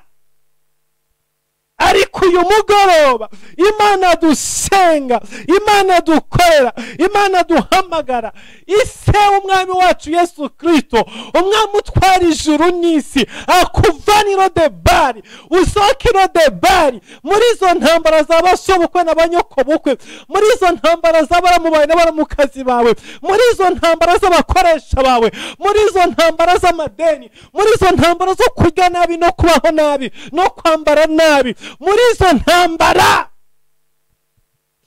z'imyuka burwayi n'impfu n'ubupfubyi n'ubupfakazi n'ibibazo bisimburana ijoro kurindi.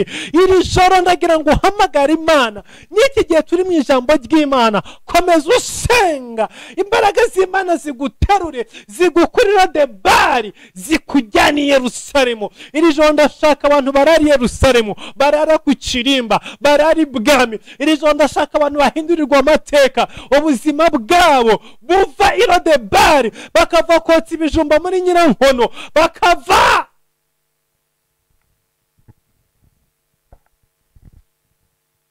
haleluya. Dufite Imana ikura abantu irodebari. Tugiye gusenga Imana. Manderia bashekere mosai. Iri joro riri Imana. Imana igukura irodebari y'ubugumba. Iyo mvuze ubugumba ntago ari ubugumba bw'urubyaro gusa, ubugumba bw'amafaranga, ubugumba bw'umunezero, ubugumba bw'inshuti. Nta nshuti nzima ugira, nta nshuti yakugira umumaro ugira. Abandi bantu bagira inshuti muri iyi si, ku buryo uhura n'ikibazo ukaba uzi ngo uyu muntu ni inshuti yanjye, ndagenda musange muganirize, aranyumva, aranyakira. Abandi bantu bagira inshuti mu buzima, ku buryo ki ubuzingo rwose ningenda nkajya kwa runaka ndararayo nkura iwacu ndisanga aranyakira arangabura arafata neza ndagira agaciro. ariko mu buzima bwawe nta nshuti nzima nimugira. Satani yafashe ubuzima bwawe bw'inshuti abuhindura de bari akuvana inshuti zose. iyo uri de bari muri ubwo buryo Satani aragenda agakiretinga inshuti z'ibibazo gusa kugeza igihe ugera ahantu ukavuga ngo nzabaho jyenyine. kubera iki? kuko umuntu wese waje mu buzima bwawe yitwa inshuti yavuye yaguhemukiye. utarakwibye yarakuvuze, utarakuvuze yarakugambaniye, utarakugambaniye yarakuroze, utarakuroze yaragushwani. mbese nuvuga ngo Satani ari yananje akagenda agategura abakozi biwe gusa akabazana mu buzima bwawe. wowe ukajya ujya mukavuga ngo mfite inshuti kanaka inshuti yanjye, kanaka inshuti yanjye, kanaka inshuti yanjye. kumbe ni intumwa za Satani zaje mu buzima bwawe. iyo uri de bari niko bigenda. uko ufite WhatsApp uraba stati zirenga 300 ku munsi kubera abantu bari registre muri telefoni yawe, kandi no bafite nimero yawe. kuko ntabwo ushobora kureba stati y'umuntu udafite nimero yawe. hari abantu bafite nimero yawe no bafite nimero zabo, ureba ama stati guhera mu gatondo kugeza ku mugoroba. n'abantu benshi batagira uko bangana. ugiye kuri Facebook waciye agahigo, kuri Instagram hoho ufite abantu barenga 10,000 bagukurikira kubazikoresha. ariko Satani yagutuje mu butayu bwo kutagira inshuti nzima. wize ku kigo kiri abana barenga 500 barenga 1,000, wicaye muri class irimo abana barenga 30, wakoze ahantu runaka, waririmbye muri korali, wasenze mu rusengero runaka. nuvuga ngo ahantu henshi waciye, kandi aho hose niko witangaga. wakoze ubukwe niko wamwambare, niko wamutwerere, niko wamusuye, wabyaye niko wamusuye, niko wamushyiriye agakado, niko wagenje gute. wowe uri gukimara, wowe ukora ibishoboka byose ijoro n'amanywa kugira ngo urebe niba wagira inshuti, kugira ngo urebe yuko ejo wazagira inshuti. ariko igitondo kimwe wabyuka wakebuka inyuma yawe ugasanga bose bari ibikoresho bya Satani. nta muntu n'umwe muzima urimo wagufasha, wakugeraho, waguseruka, wagusura, wakwiyambaza, wahamagara, wakwicana nawe, wasangira nawe, wakunezererwa. nta buhari. munsi yawe wakira abantu batagira uko bangana, umwe avahundaza, umwe avahundaza, umwe avahundaza. ugasanga mu rugo mwabagaho muri abantu, we umuryango wawe muri abantu batarenze 4 cyangwa 5, ariko ntago mugeze mujya ku meza n'umunsi umwe muri abantu munsi y'abantu 10. buri munsi abari abantu batari munsi y'10 bagomba kurya, bagomba kunywa. ariko igihe kikagera buri mu kibazo ugashaka umuntu n'umwe wagufasha ukamubura. kubera iki? nubwo ngo ubuzima bwawe bwa relationship Satani yabushyize de bari. ndashaka uyu mugoroba Satani akuvana hano ho kuvunikira ubusa, kuruhira ubusa, kugira inshuti zazagira ko zikumarira, inshuti zitari inshuti nyanshuti. Imana igusore aho hantu. ahubwo urabyuka igitondo kimwe ugasanga ibintu byose waganiriye byose biri ku karubanda, biri kuri za social media.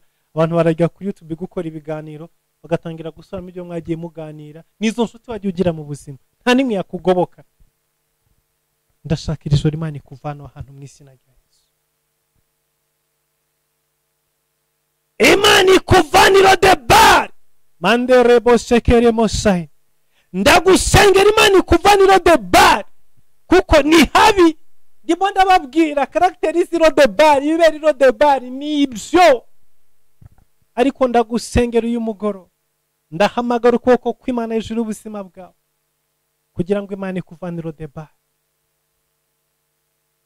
ndasenga Imana ikuvanire de bari uyu mugoro, ndasenga Imana igukwire de bari uyu mugoro. nimvugiro de bari wumva ahantu hose h'ubutayu wicayemo, h'ubuzima bubi, h'ubumuga, hatagira ibyiringiro, hatagira umunezero, hatagira inshuti nzima, hatagira amagara mazima, uhora urwaragurika, uhorana ibibazo, uhorana agahinda.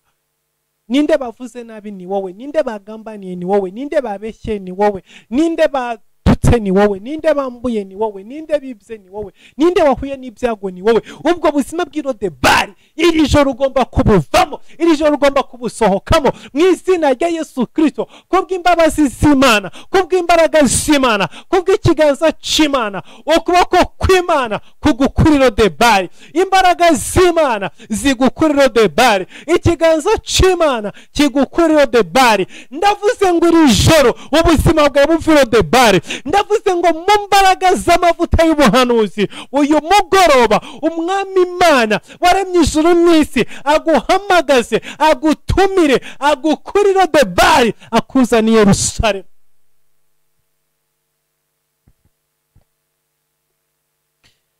Tugiye gusenga Imana.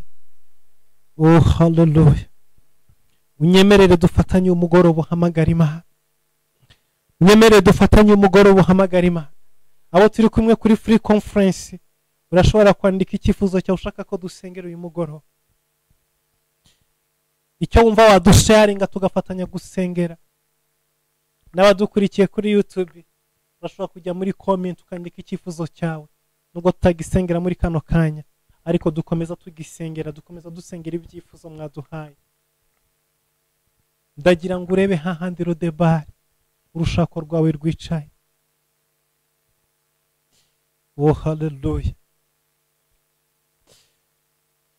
Ndagira ngo urebe Irodebari ubukumi bwawe bwicayemo, urushako rwawe rwicaye, mu busore bwawe bwicayemo, amashuri yawe yicayemo, umuhamagaro wicayemo. Hari abantu barimo bankurikira, mufite amavuta, mufite umuhamagaro. Imana yavuze hejuru ubuzima bwawe mufite amasezerano, ariko mwicaye Irodebari. Mwicaye Irodebari.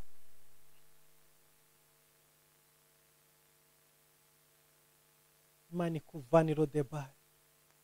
Imana igukure inshuti z'Irodebari. Imana igukureho ubuzima bw'Irodebari. Imana yacu iguhindura amateka. Imana yacu iguhindura amateka. Hari abantu bagiye mu Irodebari barabafata baragenda babahambayo. Mefibosheti ntabwo yajyanye Irodebari ngo wari umugaragu wa se niwe wamujyanye Irodebari ajya kumuhishayo. Ubuzima bw'abantu benshi burahishwe. Ubuzima bw'abantu benshi burahishwe. Uri umukobwa mwiza ariko ubwiza bwawe ntibugaragara, ntabubona. Ntashobora kukurambagiza, ntashobora kukurongora, ntashobora kugukora ubukwe, ntashobora kukugirira umumaro. Kubera iki? Ubwiza bwawe bwajyanye Irodebari.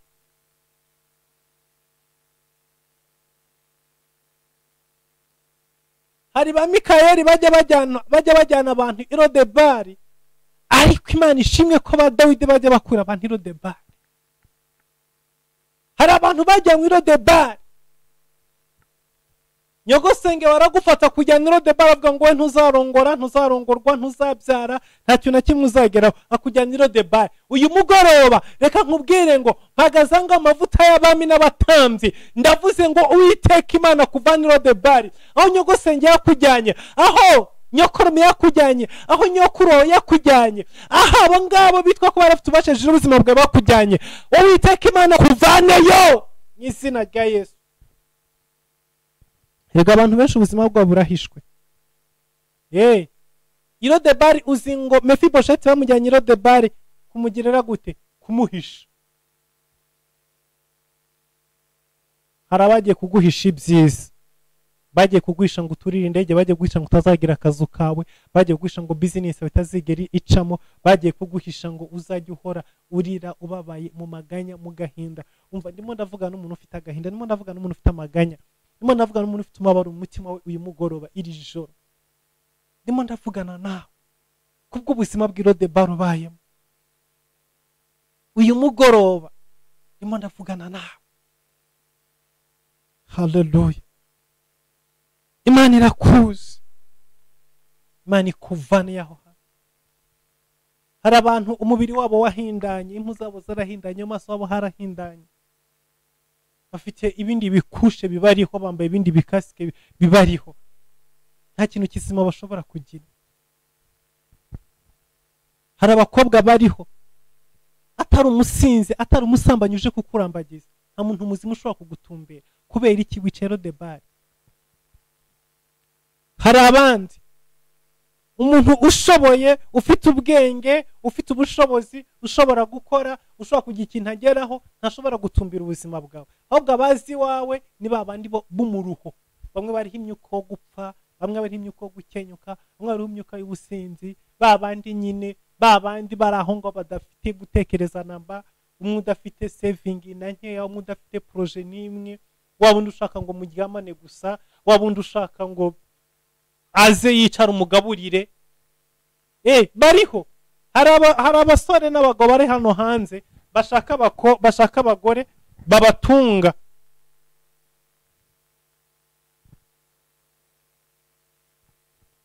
Bashaka abagore babatunga, bashaka abagore babagaburira, babambika. Abo ngo bakora bagutumbira, bakora bazahuri. Iri joro Imana ikuvana aho hantu. Imana ikuvane muri yo siro de ba. Uza kurambagizwa n'abantu bameze gutyo. Imana ikuvane muri yo siro de ba. Babandi bakubwira ngo it's okay, nta kibazo, badafite gutekereza namba, bakora baza bakugana. Bibaho. Ubuzima bw'umuntu bukagenda bugatwikirwa n'icyo kimaske, n'icyo gikaske, icyo gihema kikaza kikabundara hejuru umuntu akaba yicaye aho ngaho. Kabaza umuntu kutarongorwa, arongorwe nande? Abantu bose baza ngo n'abasore bose bakurambagiza, baraza pe, ariko babandi badafite gahunda n'imwe. Biravuga ngo ubwo Nebukadinezari yajyaga i Yerusalemu, ngo yavanye abantu bose b'abanyabwenge, b'abahanga, bafite ubushobozi, ngo arangije asiga inzererezi, asiga abasinzi, asiga abatindinya kujya, asiga abantu batagize ikintu na kimwe bamaze. Bo ngavuga ngo ntabwo nabajyana mu gihugu cyanjye, abari basiga Yerusalemu. Rero hari igihe Satani aza akakunyaga abantu beza, akakunyaga abantu b'umumaro, akakunyaga, akabatwara.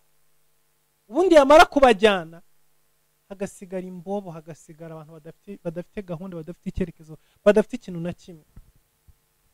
Imana itugire neza cyane. Imana idukure irodebare. Haleluya, haleluya, haleluya. Ndasenze mu izina rya Yesu Kristo, ndasenze mu izina rya Yesu Kristo, uyu mugoroba ukuboko kw'Imana kukuvana aho hantu, kukuvane muri iyo si, kukuzana ibwami. Hari abaduhaye ibyifuzo, abashaka akazi, abashaka Imana bakure mu bushomeri, afite ibyifuzo by'amafaranga. Uwiteka Imana ahindura imibereho, Uwiteka Imana ahindura ubwo buzima. Kadusenga Imana. Mandere boshekere musai. Reka duhamagara Imana yari mu ijuru n'isi. N'ibyifuzo mutanditse ahangaha, ariko iri joro usenge, iri joro usenge, iri joro wikubita imbere y'Imana, iri joro urwana intambara yo kuva irodebari, ubwira umwami Imana, irodebari nicamo mu rushako rwanjye, irodebari nicamo mu rubyaro rwanjye, irodebari nicamo mu mibereho yanjye, irodebari navukiyemo nakuriyemo, irodebari yidahinduka, narwanye ngo nyivamo bikananirana. Iri joro ndashaka izindi mbaraga, ndashaka imbaraga ziri hejuru y'izindi mbaraga zinkura muri iyi si irodebari. ndumva umwuka w'Imana, ndumva amavuta y'Imana, ndumva ubwiza bw'Imana, ndumva kubaho kw'Imana. Mandarebo sekere mosaini, ndumva ubushobozi bw'Imana bukiza indwara.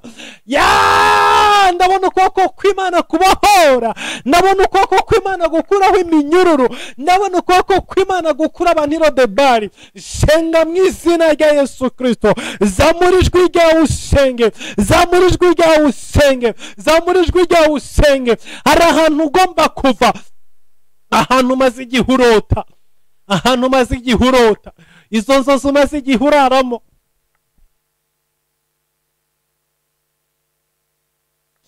Urahicaye. Mandorebo sekere mosakara, mandorebo ze sekere mosai. Wicaye Lodebari, urari Lodebari, uroti Lodebari, uriri Lodebari. Yes! Ndahamagara izina ryawe, ndahamagara imbaraga zawe, ndahamagara kubaho kwawe, ndahamagara ikiganza cyawe, ndahamagara ubushobozi bwawe, ndahamagara amavuta yawe. Aho uritangira usenge, aho uritangira uhamagara Imana, aho uritangira usenge. Ni urugamba, ni intambara, hamwe no gusenga, hamwe no guhamagara Imana. Ndabona imbaraga z'Imana zibohora, ndabona ukuboko kw'Imana kubohora. Hari abantu Imana irimo ibohora iri joro, hari abantu Imana irimo itabara iri joro. Oh haleluya! Ubwo Mefibosheti atazi Lodebari, nawe uyu mugoroba wavayo, nawe uyu mugoroba wavayo, nawe uyu mugoroba wavayo. Ukuboko kw'Imana kwagukurayo, ikiganza cy'Imana cyagukurayo, ubwiza bw'Imana bwagukurayo, mu izina rya Yesu Kristo, mu izina rihambaye. Resekeremo sakaramando, rabashekeremo saini. Zamura ijwi ryawe usenge, zamura ijwi ryawe uhamagara Imana. Manderi ya basakarama sekeneya, rebo sekeremo saini. Zamura ijwi ryawe usenge, senga uyu mugoroba, hamagara Imana mu izina rya Yesu Kristo. Hamagara Imana, hamagara Imana ikubohore, ikubohore, ikubohore. Zana ibyifuzo byawe imbere y'Imana, zana agahinda kawe imbere y'Imana, zana amarira yawe imbere y'Imana. Uyu mugoroba wavayo, uyu mugoroba Imana yahagukura, uyu mugoroba Imana yaguhindurira amateka, uyu mugoroba Imana yaguhindurira ubuzima. Hari icyo Imana yakora ku bwawe, hari icyo Imana yakora ku bw'imibereho yawe, mu izina rya Yesu Kristo, mu izina rihambaye. Manderi ya basakaramasai, rebo sekeremo sakaramando, rebo shekeremo saini. Abari online kuri YouTube, mutworeze ibyifuzo byanyu, namwe turabibona, turabisengera. Uyu mugoroba Imana ikubohore, uyu mugoroba Imana igukuri Lodebari, uyu mugoroba Imana igukuri Lodebari. Lodebari yo kudashaka, Lodebari yo kutagira umugabo, Lodebari yo kutagira umugore, Lodebari yo kutagira urubyaro, Lodebari, Lodebari, Lodebari mu gisuzuguriro. Aho ngaho baza ngo Imana yawe iri hehe? Lodebari Imana ikuvaneyo, Lodebari Imana ikubohore. Senga mu izina rya Yesu Kristo, senga mu izina rya Yesu Kristo Nazareti, senga mu izina rya Yesu Kristo, senga mu izina rya Yesu Kristo Nazareti. Hamagara Imana y'umugoroba, hamagara Imana y'umugoroba, hamagara Imana y'umugoroba. Senga mu izina rya Yesu Kristo Nazareti. Dufite Imana ihindura, dufite Imana irindi ijambo ryayo, iri jambo ry'amarutse umugoroba ku bwawe, iri joro ryaje ku bwawe, iri joro iri jambo ryaje ku bwawe, kugira ngo Imana ikubohore, kugira ngo igukure Lodebari. Uhicaye igihe kirekire, uhamaze imyaka myinshi, uhamaze igihe kinini, uhamaze iminsi itari mikeya, wararize, waratatse, warihebye, wibona nk'intumbi y'imbwa, wibona nk'umuntu utagize icyo amaze, wibona nk'umuntu udafite agaciro. Ariko najya nkubwira uyu mugoroba ngo haracyari ibyiringiro, haracyari ibyiringiro ku buzima bwawe, haracyari ibyiringiro ku mibereho yawe, haracyari ibyiringiro, haracyari ibyiringiro. Reka nkubwire ngo haracyari ibyiringiro. Imana dusenga, Imana dukorera, iravugana nawe ngo haracyari ibyiringiro, haracyari ibyiringiro. Uyu mugoroba ubuzima bwawe bwahinduka, wakongera ukagira agaciro, nubwo abasokuru bakoze amakosa, nubwo abaso bakoze amakosa, nubwo umuryango ukomokamo harimo ubusinzi, harimo ubusambanyi, harimo ubujura, harimo guterekera, harimo ibigirwamana, harimo imyuka mibi, harimo intambara z'uburyo bwinshi butandukanye, ariko uyu mugoroba Imana yakubohora, Imana yakuvanayo, Imana yakubohora, Imana yagukura muri uwo muryango, Imana yakugira uwa mbere, Imana yaguhindura amateka, Imana yakwinjiza ibwami, amashuri yawe yahabwa agaciro, ubuzima bwawe bwahabwa agaciro, imirimo y'amaboko yahabwa agaciro. Senga mu izina rya Yesu Kristo, senga mu izina rya Yesu Kristo, senga mu izina rya Yesu Kristo, senga mu izina rya Yesu Kristo, senga mu izina rya Yesu Kristo, senga mu izina rya Yesu Kristo, mu izina rya Yesu Kristo, mu izina rifite imbaraga n'ubushobozi. Uyu ngo watanze icyifuzo cy'abana biwe ngo Imana ibakureho uburwayi. Remosayini, turasengera aba bana mu izina rya Yesu, Imana ibakuriro debari. Abantu bose bafite abana bahora barwaragurika igihe cyose, ibitero by'uburwayi bihora ku buzima bwabo ijoro n'amanywa. Nanjye ndasenze muri kano kanya, ndahamagara ikiganza cy'Imana, ndahamagara imbaraga z'Imana, ndahamagara kubaho kw'Imana. Uyu mugoroba ubu burwayi buve hejuru y'abana mu izina rya Yesu Kristo. Tuboneyeho umwanya wo gusengera abantu bose badukurikiye n'abazakurikira ubutumwa bafite ibibazo by'uburwayi mu buzima bwabo, mu mibiri yabo. Aka kanya ndasenze ukuboko kw'Imana kumanuke hejuru y'ubuzima bwabo. Ndakubita umwuka w'uburwayi, ndakubita umwuka w'indwara mu izina rya Yesu, katika jina la Yesu. Umuntu wese urwaye uyu mugoroba afata hababara, afata harwaye mu izina rya Yesu Kristo. Abafite ibibazo byo mu mutwe, afite ibibazo byo mu nda, afite ibibazo by'imitima, afite ibibazo by'amaraso, afite ibibazo bitandukanye, abafite ibibyimba muri za matrisi, abafite uburwayi butandukanye, ndahamagara ikiganza cy'Imana kigukurira debari muri iyo nzu y'uburwayi, kuri ubwo buriri bw'uburwayi, kuri icyo gisasiro cy'uburwayi. Uyu mugoroba ndagusengera mu izina rya Yesu, ndagusengera mu izina rya Yesu. Ndahamagara imbaraga z'Imana, ndahamagara kubaho kw'Imana, ndahamagara ubushobozi bw'Imana hejuru y'ubuzima bwawe. Ndirukana indwara, ndagukurira debari. Iyo nzu yawe yahindutse farumasi, ibinini by'ubwoko bwose bibarizwa iwawe, ama etajeri y'imiti aruzuye. Icyumba cy'abana bawe cyuzuyemo imiti, aho urara uzengurutswe n'imiti. Iyo farumasi iri mu nzu iwawe ndayisohoramo mu izina rya Yesu Kristo. Ndagukwira debari y'uburwayi mu izina rya Yesu. Ndasenze uveyo, ndasenze uveyo, ndasenze uveyo. Aho uri senga, aho uri senga, zamura ijwi ryawe usenge, zamura ijwi ryawe usenge, zamura ijwi ryawe usenge. Hamagara Imana, hamagara Imana imuri iyo farumasi, imuri iyo farumasi. Iyo farumasi ntabwo ari aho ngaho igomba kuba, ntabwo wigiye ubuganga, ntabwo ucuruza imiti. Iyo ngo ni demoni y'uburwayi yicaye munsi wawe, imiti iraza yicara aho ngaho. Umubiri wawe wuzuye ibinini bitabarika, amafaranga yose ukorera erera kwa muganga, erera amafarumasi. Uwo mwuka ndawusenya, ndawusenya, ndawukoresha ubuzima bwawe. Ndagukwira debari y'uburwayi mu izina rya Yesu. Hari ibyo abaganga bakubwiye, bakuvuzeho ngo ntabwo uzakira, ngo ufite ibyo bibazo by'uburwayi mu buzima bwawe. Aka kanya ndasenze, aka kanya ndahamagara Imana, kanya ndahamagara imbaraga z'Imana hejuru y'ubuzima bwawe. Ndagusengeye, ndasengeye abana bawe, ndasengeye urubyaro rwawe. Ndasenze mu izina rya Yesu Kristo, ukuboko kw'Imana kukubohore, imbaraga z'Imana zikubohore mu izina rya Yesu Kristo. Iyo ndwara iri mu buzima bwawe, iyo ndwara mu izina rya Yesu, ibyo wanduye biri mu maguru yawe, biri ku mutwe wawe, biri mu biganza byawe, izo ndwara mwatongereho n'abadayimoni, mwatongereho n'abarozi.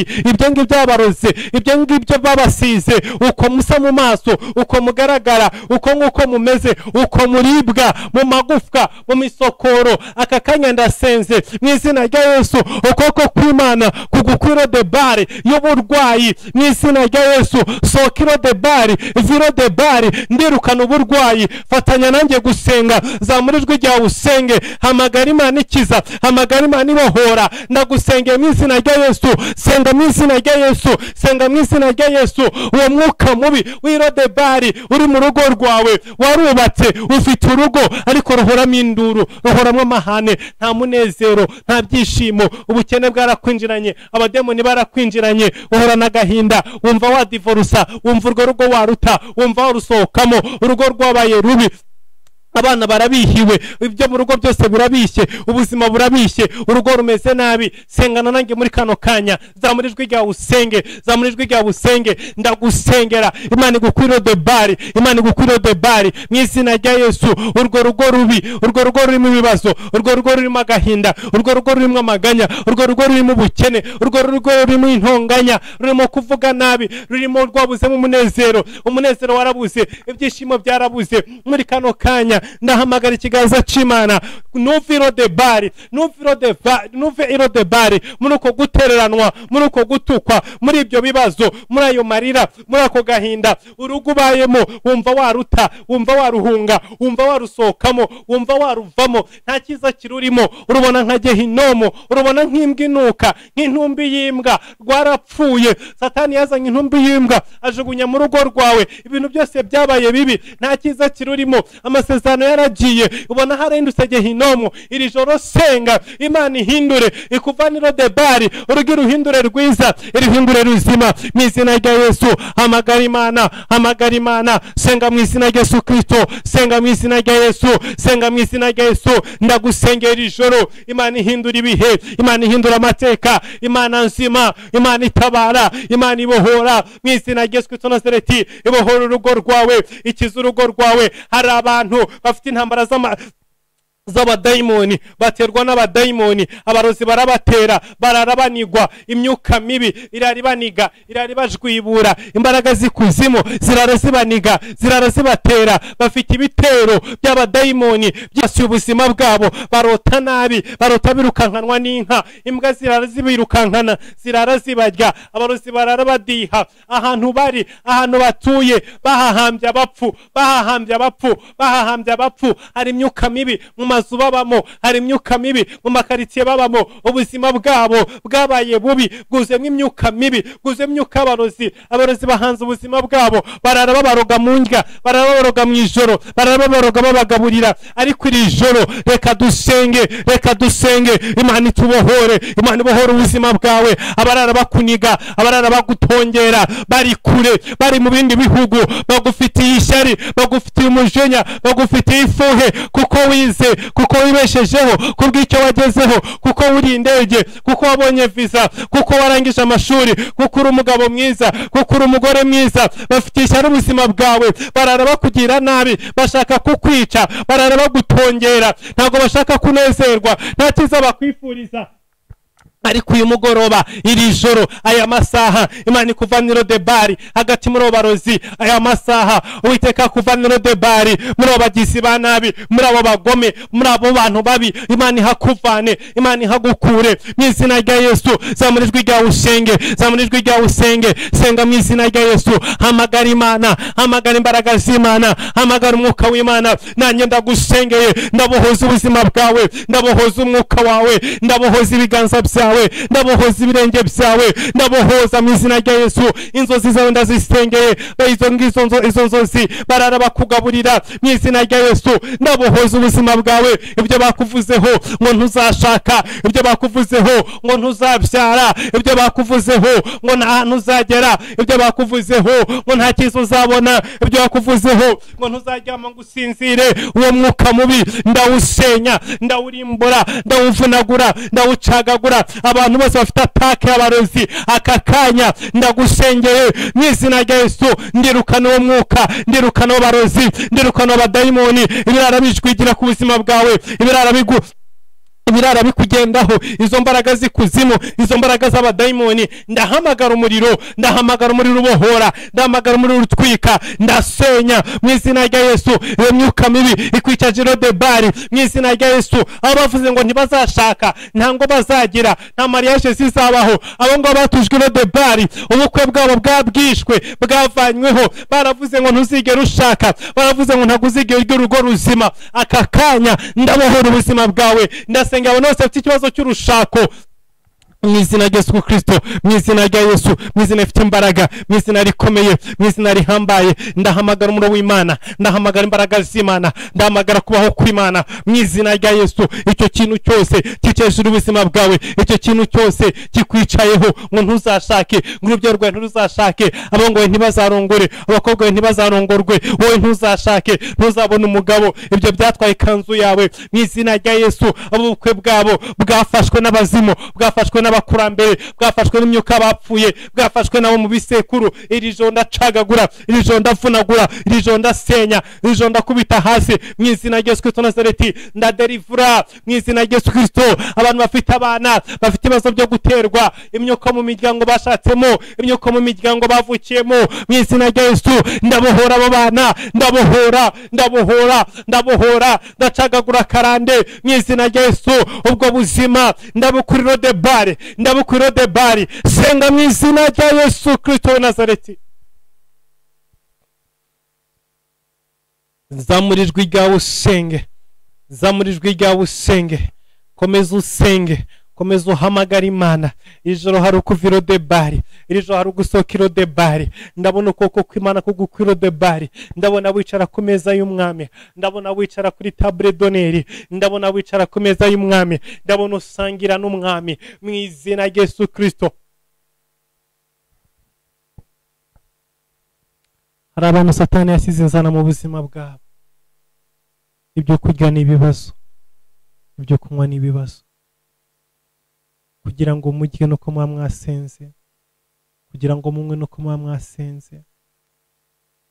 Inzara ikurikiranye ubuzima bwanyu igihe kitari gitoya, ubukene bw'inzara bwanze kukuvaho. Wavukiye ahantu kurya byari ikibazo, byabasabaga gukorera abandi kugira ngo babagaburire. Uri umwana watekerezaga kutazigera urya ngo uhage, wahoranaga indyo imwe gusa idahinduka. Ugiye no gushaka urugo washatsemo, ubukene buragukurikirana, inzara iragukurikirana, ubuzima bwawe buzirikiye Lodebari. Byaranze kuva Lodebari, ariko uyu mugoroba Imana igukurira Lodebari, Imana ikuvanira Lodebari y'inzara. Ndasengeye umuntu wese ufite ikibazo cy'inzara mu buzima bwe. Inzara ni mbi, inzara iraryana. Abantu bafite umuvumo w'inzara mu buzima bwabo, bafite inzara yo kuva mu gisekuru, bafite inzara yo kuva mu bisekuru, uhereye ku abasekuru n'abakene. Ubuzima bavukiyemo n'ubukene, na n'uyu munsi wa none inzara ntiyarangira mu buzima bwawe, na n'uyu munsi wa none ubuzima ntabwo buragahinduka. Iyo uriye neza uyu munsi kugira ngo uzongere kubibona ukwezi kurashira, iyo uriye neza ukwezi kumwe ukundi inzara irongera ikagaruka. Umwuka w'inzara muguma muhanganye nawe ijoro n'amanywa. Hari Imana kuri Lodebari ikicaza ku meza y'umwami, hari Imana kuri Lodebari, hari Imana kuri Lodebari, hari Imana kuri Lodebari. Nta muntu wavukiye muri Afurika, wakuriye muri Afurika utazi uburyo ki inzara iryana, utazi ububi bw'inzara, utazi uburyo ki inzara itera agahinda. Ndamwinginze abantu munkurikiye, abo turi kumwe kuri Free Conference, munyemere muri kano kanya dusengera abantu bafite ikibazo cy'inzara, dusengera abantu bafite ikibazo cy'ibyo kurya mu buzima bwabo, ibindi byose byakwihanganirwa. Reka mbabwire, hari abantu bafite ibyo kurya ariko bitari byiza nk'ibyo bashaka, barabibona ni bibi ntibiryoshye ariko biba bihari ntibashobora kubara cyangwa ngo babwirirwe. Hari n'abandi n'ibyo bibishye babibona ari uko babizicyuye, batabibona, babibona rimwe na rimwe. Hari abantu barya ari uko bagiye kwikopesha. Umuntu uri kuri iyi gurupe, uri kuri iyi free conference, ukijya kwikopesha ibyo kurya, iri joro Imana igutabara.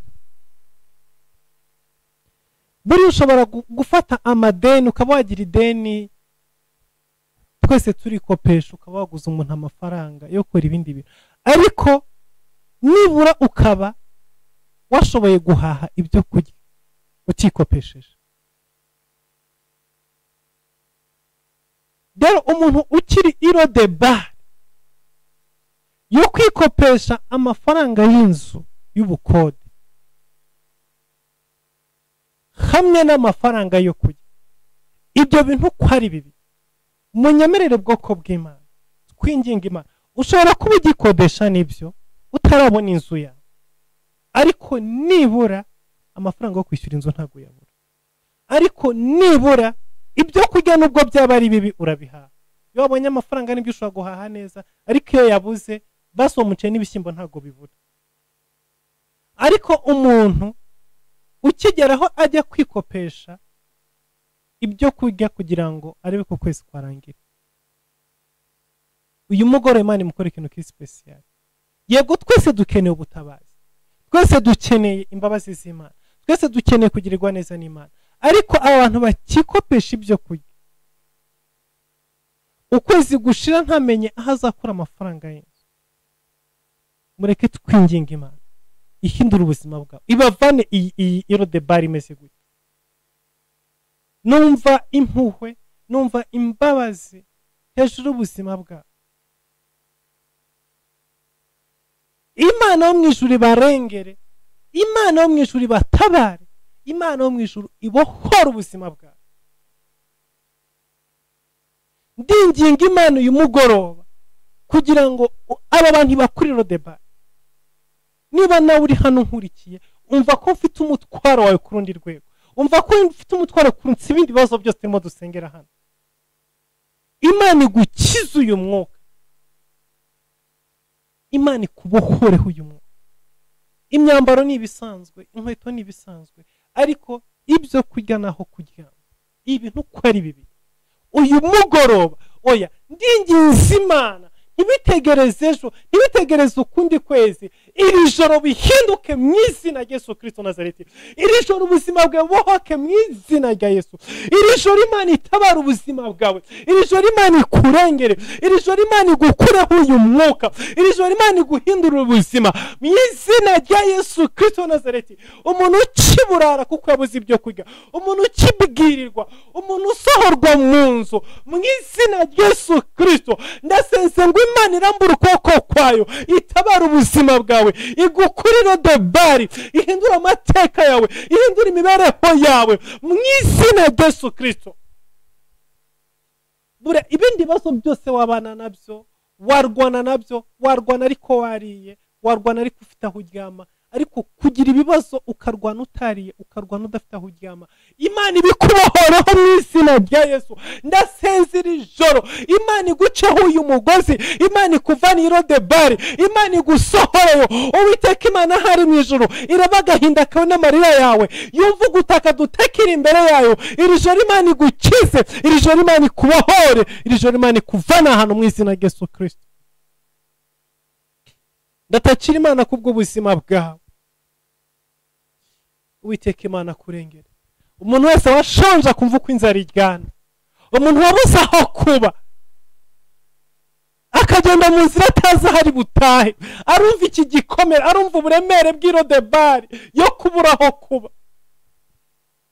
Umuntu wacumbitse ahantu bakamubwira ngo uyu munsi ushaka aho ujya, bakamubwira ngo sohoka ugende, agasohoka akagenda atazi yerekeza, adafite n'amafaranga yo kwishyura inzu, adafite n'amafaranga yo gukodesha n'akaroji.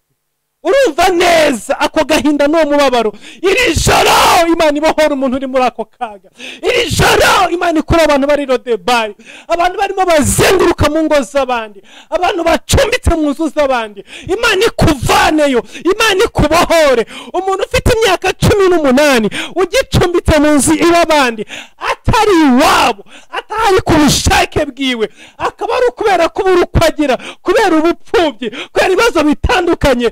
Mefibosheti we, iri joro Imana ikubohore, iri joro Imana igukureyo. Ndagusengeye, ndatakira Imana kubw'ubuzima bwawe, kubw'imibereho yawe. Amarira yawe agera imbere y'Imana, amarira yawe agera imbere y'Imana, agenda akagera imbere y'Imana. Imana ikubohore. Manderebo sekeremo sai. Ndazi ko muri kano kanya hari abantu barimo batwumva, cyangwa se bazatwumva, cyase batarimo banatwumva, ariko baraye bataze hejuru bazirirwa. Hari abantu bari ku muhanda, hari abantu bava mu rugo rumwe bajya mu rundi, badafite aho barambika umusaya. Mana dusenga ijoro n'amanywa, ijambo ryawe rirambwira ngo ubesha amazi batagira shinge na rugero. Iri joro Mwami ubwoko bwawe buri rodebari, ubuvaneyo, ubutabare.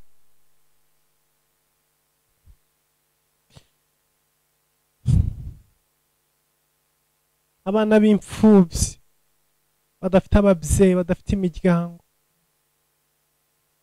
bava mu ngo zimwe bajya mu zindi, birirwa bahererekanywa n'imiryango. Umuryango umwe ugufata uguhereza undi, undi ugufata uguhereza undi. Iyo rodebari, urwo ruzerero rebosekeremosa. Imana ikuvane iri joro, Imana ikubohore iri joro, Imana ikwibuke, Imana igutabare, Imana igukize, Imana irebe amarira yawe. Ni se w'imfubyi, ni umugabo w'abapfakazi, yita ku batagira shinge na rugero, abesha mu mazu abatagira epfo na ruguru. Iri joro agutabare, iri joro agukize, iri joro yumve gutaka tumutakira, iri joro akuvanira rodebari. Nanjye ndagusengeye mu izina rya Yesu. Abakunda Imana turasenze, rebosekeremosani, turahamagara Imana iri joro ubohoke, iri joro utabarwe. Agahinda n'umubabaro biri mu buzima bwawe, Uwiteka Imana kurengere. Ahagurutse ba Dawidi bakuvanira rodebari. Iri joro ndahamagara amavuta y'ubwami hejuru y'ubuzima bwawe. Iri joro ndahamagara amavuta y'ubwami hejuru y'ubuzima bwawe. Ndahamagara amavuta bavana irodebari abinjizi bwawe. Turimo turagana ku musozo. Abantu Satani yimye umunezero w'ingo, yimye umunezero w'urushako, waba umuhungu waba umukobwa. Satani yakwimye umunezero w'urugo, Satani yakwimye umunezero wo gushaka, yakwimye indirimbo y'ubukwe. Iri joro Imana ikurengera, Imana ikuvana irodebari. Manderia sakaraba shekeremosai. Ndahamagara ikiganza cy'Imana ku basore n'abakobwa bimwe indirimbo z'ubukwe, baheze mu bibazo, baheze mu gahinda. Iri joro Imana yahindura amateka y'ubuzima bwawe. Iri joro Imana yaguha umugabo, iri joro Imana yaguha umugore, iri joro Imana yaguha urushako, iri joro Imana yaguha urugo. Ukavira debari yo kubiciro ry'imigani, ukavira debari yo kuvugirwaho amagambo, ukavira debari y'agahinda, ukavira debari yo kwiheba. Ndasenze mu izina rya Yesu Kristo, Imana nkorera ijoro n'amanywa, ibaha urugo, ibahe mariage, ibaha ubukwe, ibaha urubyaro, ibaha ubuzima bwiza, ibaha imibereho myiza, ibakurire debari, ibakurire debari, ibakurire debari. Ndabasengeye abo turi kumwe mwakira ubukwe, abadukurikiye mu izina rya Yesu ndahamagara ukuboko kw'Imana n'imbaraga z'Imana. Ramando rebose keremo shakaramando zemene kereboze sai. Zamura ibyifuzo byawe byose, ibyo utanditse n'ibyo utavugiye ahangaha. Buri cyifuzo cyose ufite muri kano kanya kizamura imbere y'Imana. Ndacagagura karande zose ziri hejuru y'ubuzima bwawe zafunze amasezerano yawe. Ndacagagura amaboko yose y'abarozi yafunze amasezerano yawe. Amagambo mabi n'imivumo yose biri hejuru y'ubuzima bwawe byagwejeje Lodebari. Iri joro ndasenya imyuka yose y'abarozi. Abarozi barara bagutongera, baguhamagara, bagukurura, bagusubiza Lodebari.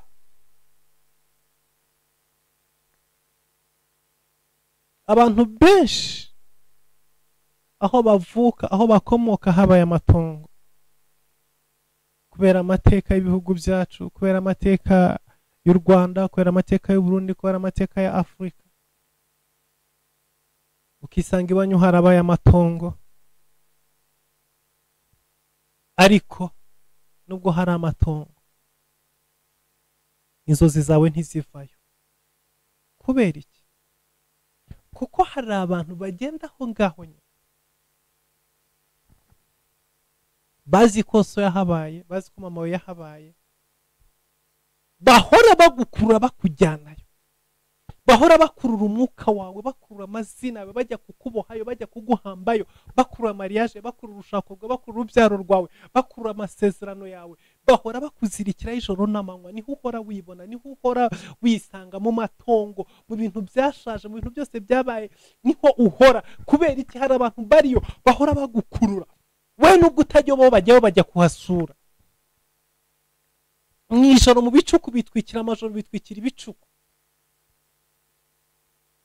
Mandere sekere mosai. Ndasezera ijoro kugira ngo Imana ikuvaneyo, ikuvane ku matongo y'iwanyu, ikuvaneyo, izo nzozi zawe zicagagure. Ndacagagura, ndakubita ayo maboko akuzirikirayo, bahora bagutongerayo. Niyo mpamvu udashaka, niyo mpamvu utabyara, niyo mpamvu udatera imbere, niyo mpamvu udacuruza ngonguke, niyo mpamvu utagira ikintu ugeraho, niyo mpamvu utumvikana n'urubyaro rwawe, niyo mpamvu uhora upfakara, niyo mpamvu uhora upfusha abana, niyo mpamvu uhora upfusha abagore, niyo mpamvu uhora upfusha abagabo, niyo mpamvu utagira inshuti, niyo mpamvu nta kintu ukora ngo gicemo, niyo mpamvu uhora wangwa, niyo mpamvu uhora mu bibazo. Iri joro ndasenze Imana ikubohore, Imana ikuvane aho hantu mu izina rya Yesu Kristo, ikuvane Lodebari, ubuzima bwawe bwazirikiwe, ikubohoreyo, ikuvaneyo mu izina rya Yesu. Muri izo za karande mu izina rya Yesu, bahora baguhuza n'ubusinzi bwo muri iyo miryango, bahora baguhuza n'ubusambanyi bwo mu muryango uvukamo, bahora baguhuza n'ubukene, bahora bagutongera, ibyo bahora babihindura umuyaga. Ndakuvanayo mu izina rya Yesu Kristo. Zamura ijwi ryawe usenge muri kano kanya, senga mu izina rya Yesu, senga Imana igukurire Lodebari, senga Imana igukurire Lodebari, senga Imana igukurire Lodebari. Ndakuvanayo mu izina rya Yesu, ndakuvanayo mu izina rya Yesu. Uhora ubwirwa nabi gusa, uhora wumva ibibi gusa, uhora wumva amagambo mabi gusa, uhora wumva ibitutsi gusa, nta cyiza kikugeraho, nta kiza wumva, uhora utuka, uhora ubwirwa nabi, agahinda n'umubabaro n'agashinyaguro nibyo bihora biza mu matwi yawe. Ariko muri kano kanya hamagara Imana. Dusigaranye iminota 3 ngo turangize, ariko muri minota 3 dusigaranye uzamura ijwi ryawe usenge, sengera ubuzima bwawe, sengera urugo rwawe, sengera ibyawe. Twari dufite amasaha 2 yonyine gusa turarangije, ariko ndazi neza yuko hari ikintu Imana ikoze ku buzima bwawe isengere muri kano kanya hanurira ubuzima bwawe atura ko wavuye Lodebari atura ko wageze ibwami atura ko uzarurira ku meza y'ibwami atura ibyiza by'ubwami ku buzima bwawe Dawidi abwira Mefibosheti ngo uhereye uyu munsi uzagirira ku meza y'ibwami nanjye ndavuze ngo uhereye uyu munsi abari twari turi kumwe bose abakurikira rino jambo abazarikurikira ucyumva buno butumwa bwiza ukimara gusenga amasengesho nanjye ndavuze ngo from today uhereye uyu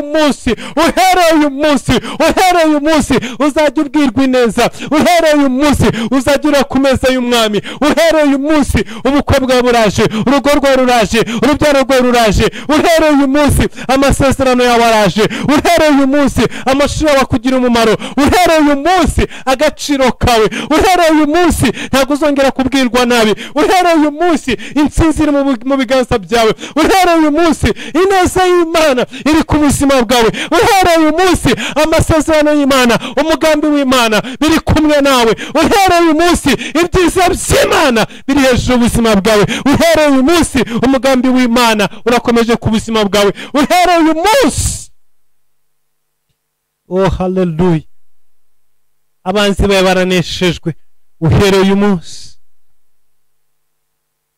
Satani arazi ko yakumugaje ibirenge ntaho uzagera ariko reka nkubwire ngo ijambo ry'Imana rikugejeje ibwami ni wakira imbaraga zikugeza ibwami ni wakira imbaraga zikwinjiza ibwami ni wakira imbaraga zikugeza mu kubaho kw'ibwami mu izina rya Yesu Kristo reka mbasengere dusoza Data mu izina rya Yesu Kristo mu izina rihambaye turagushimye ko wabanye natwe turagushimye kubw'ijambo ryawe turagushimye mwami kubw'uyu mwanya turagushimye mwami kubwo twari turi kumwe mu bihugu bitandukanye ku migabane itandukanye turagushimye mwami kuko utugiriye neza umugisha ubwoko bwawe bwose twabanye umugisha twe turi kumwe kuri free conference umugisha bari kuri YouTube umugisha intama zawe mwami kiganza cyawe n'ubwiza bwawe bibaye na buri wese umugisha bari mu buhanga bw'ibyuma umugisha badufashije kandi bakoze akazi gatandukanye kugira ngo mwami uyu mugoroba ushobore kubona ijambo ryawe rigere kuri hirya no hino ku isi umugisha buri muntu wese witanze mwami kubw'uyu mwanya usubize gusenga kwa buri wese ukura ubwoko bwa Lodebari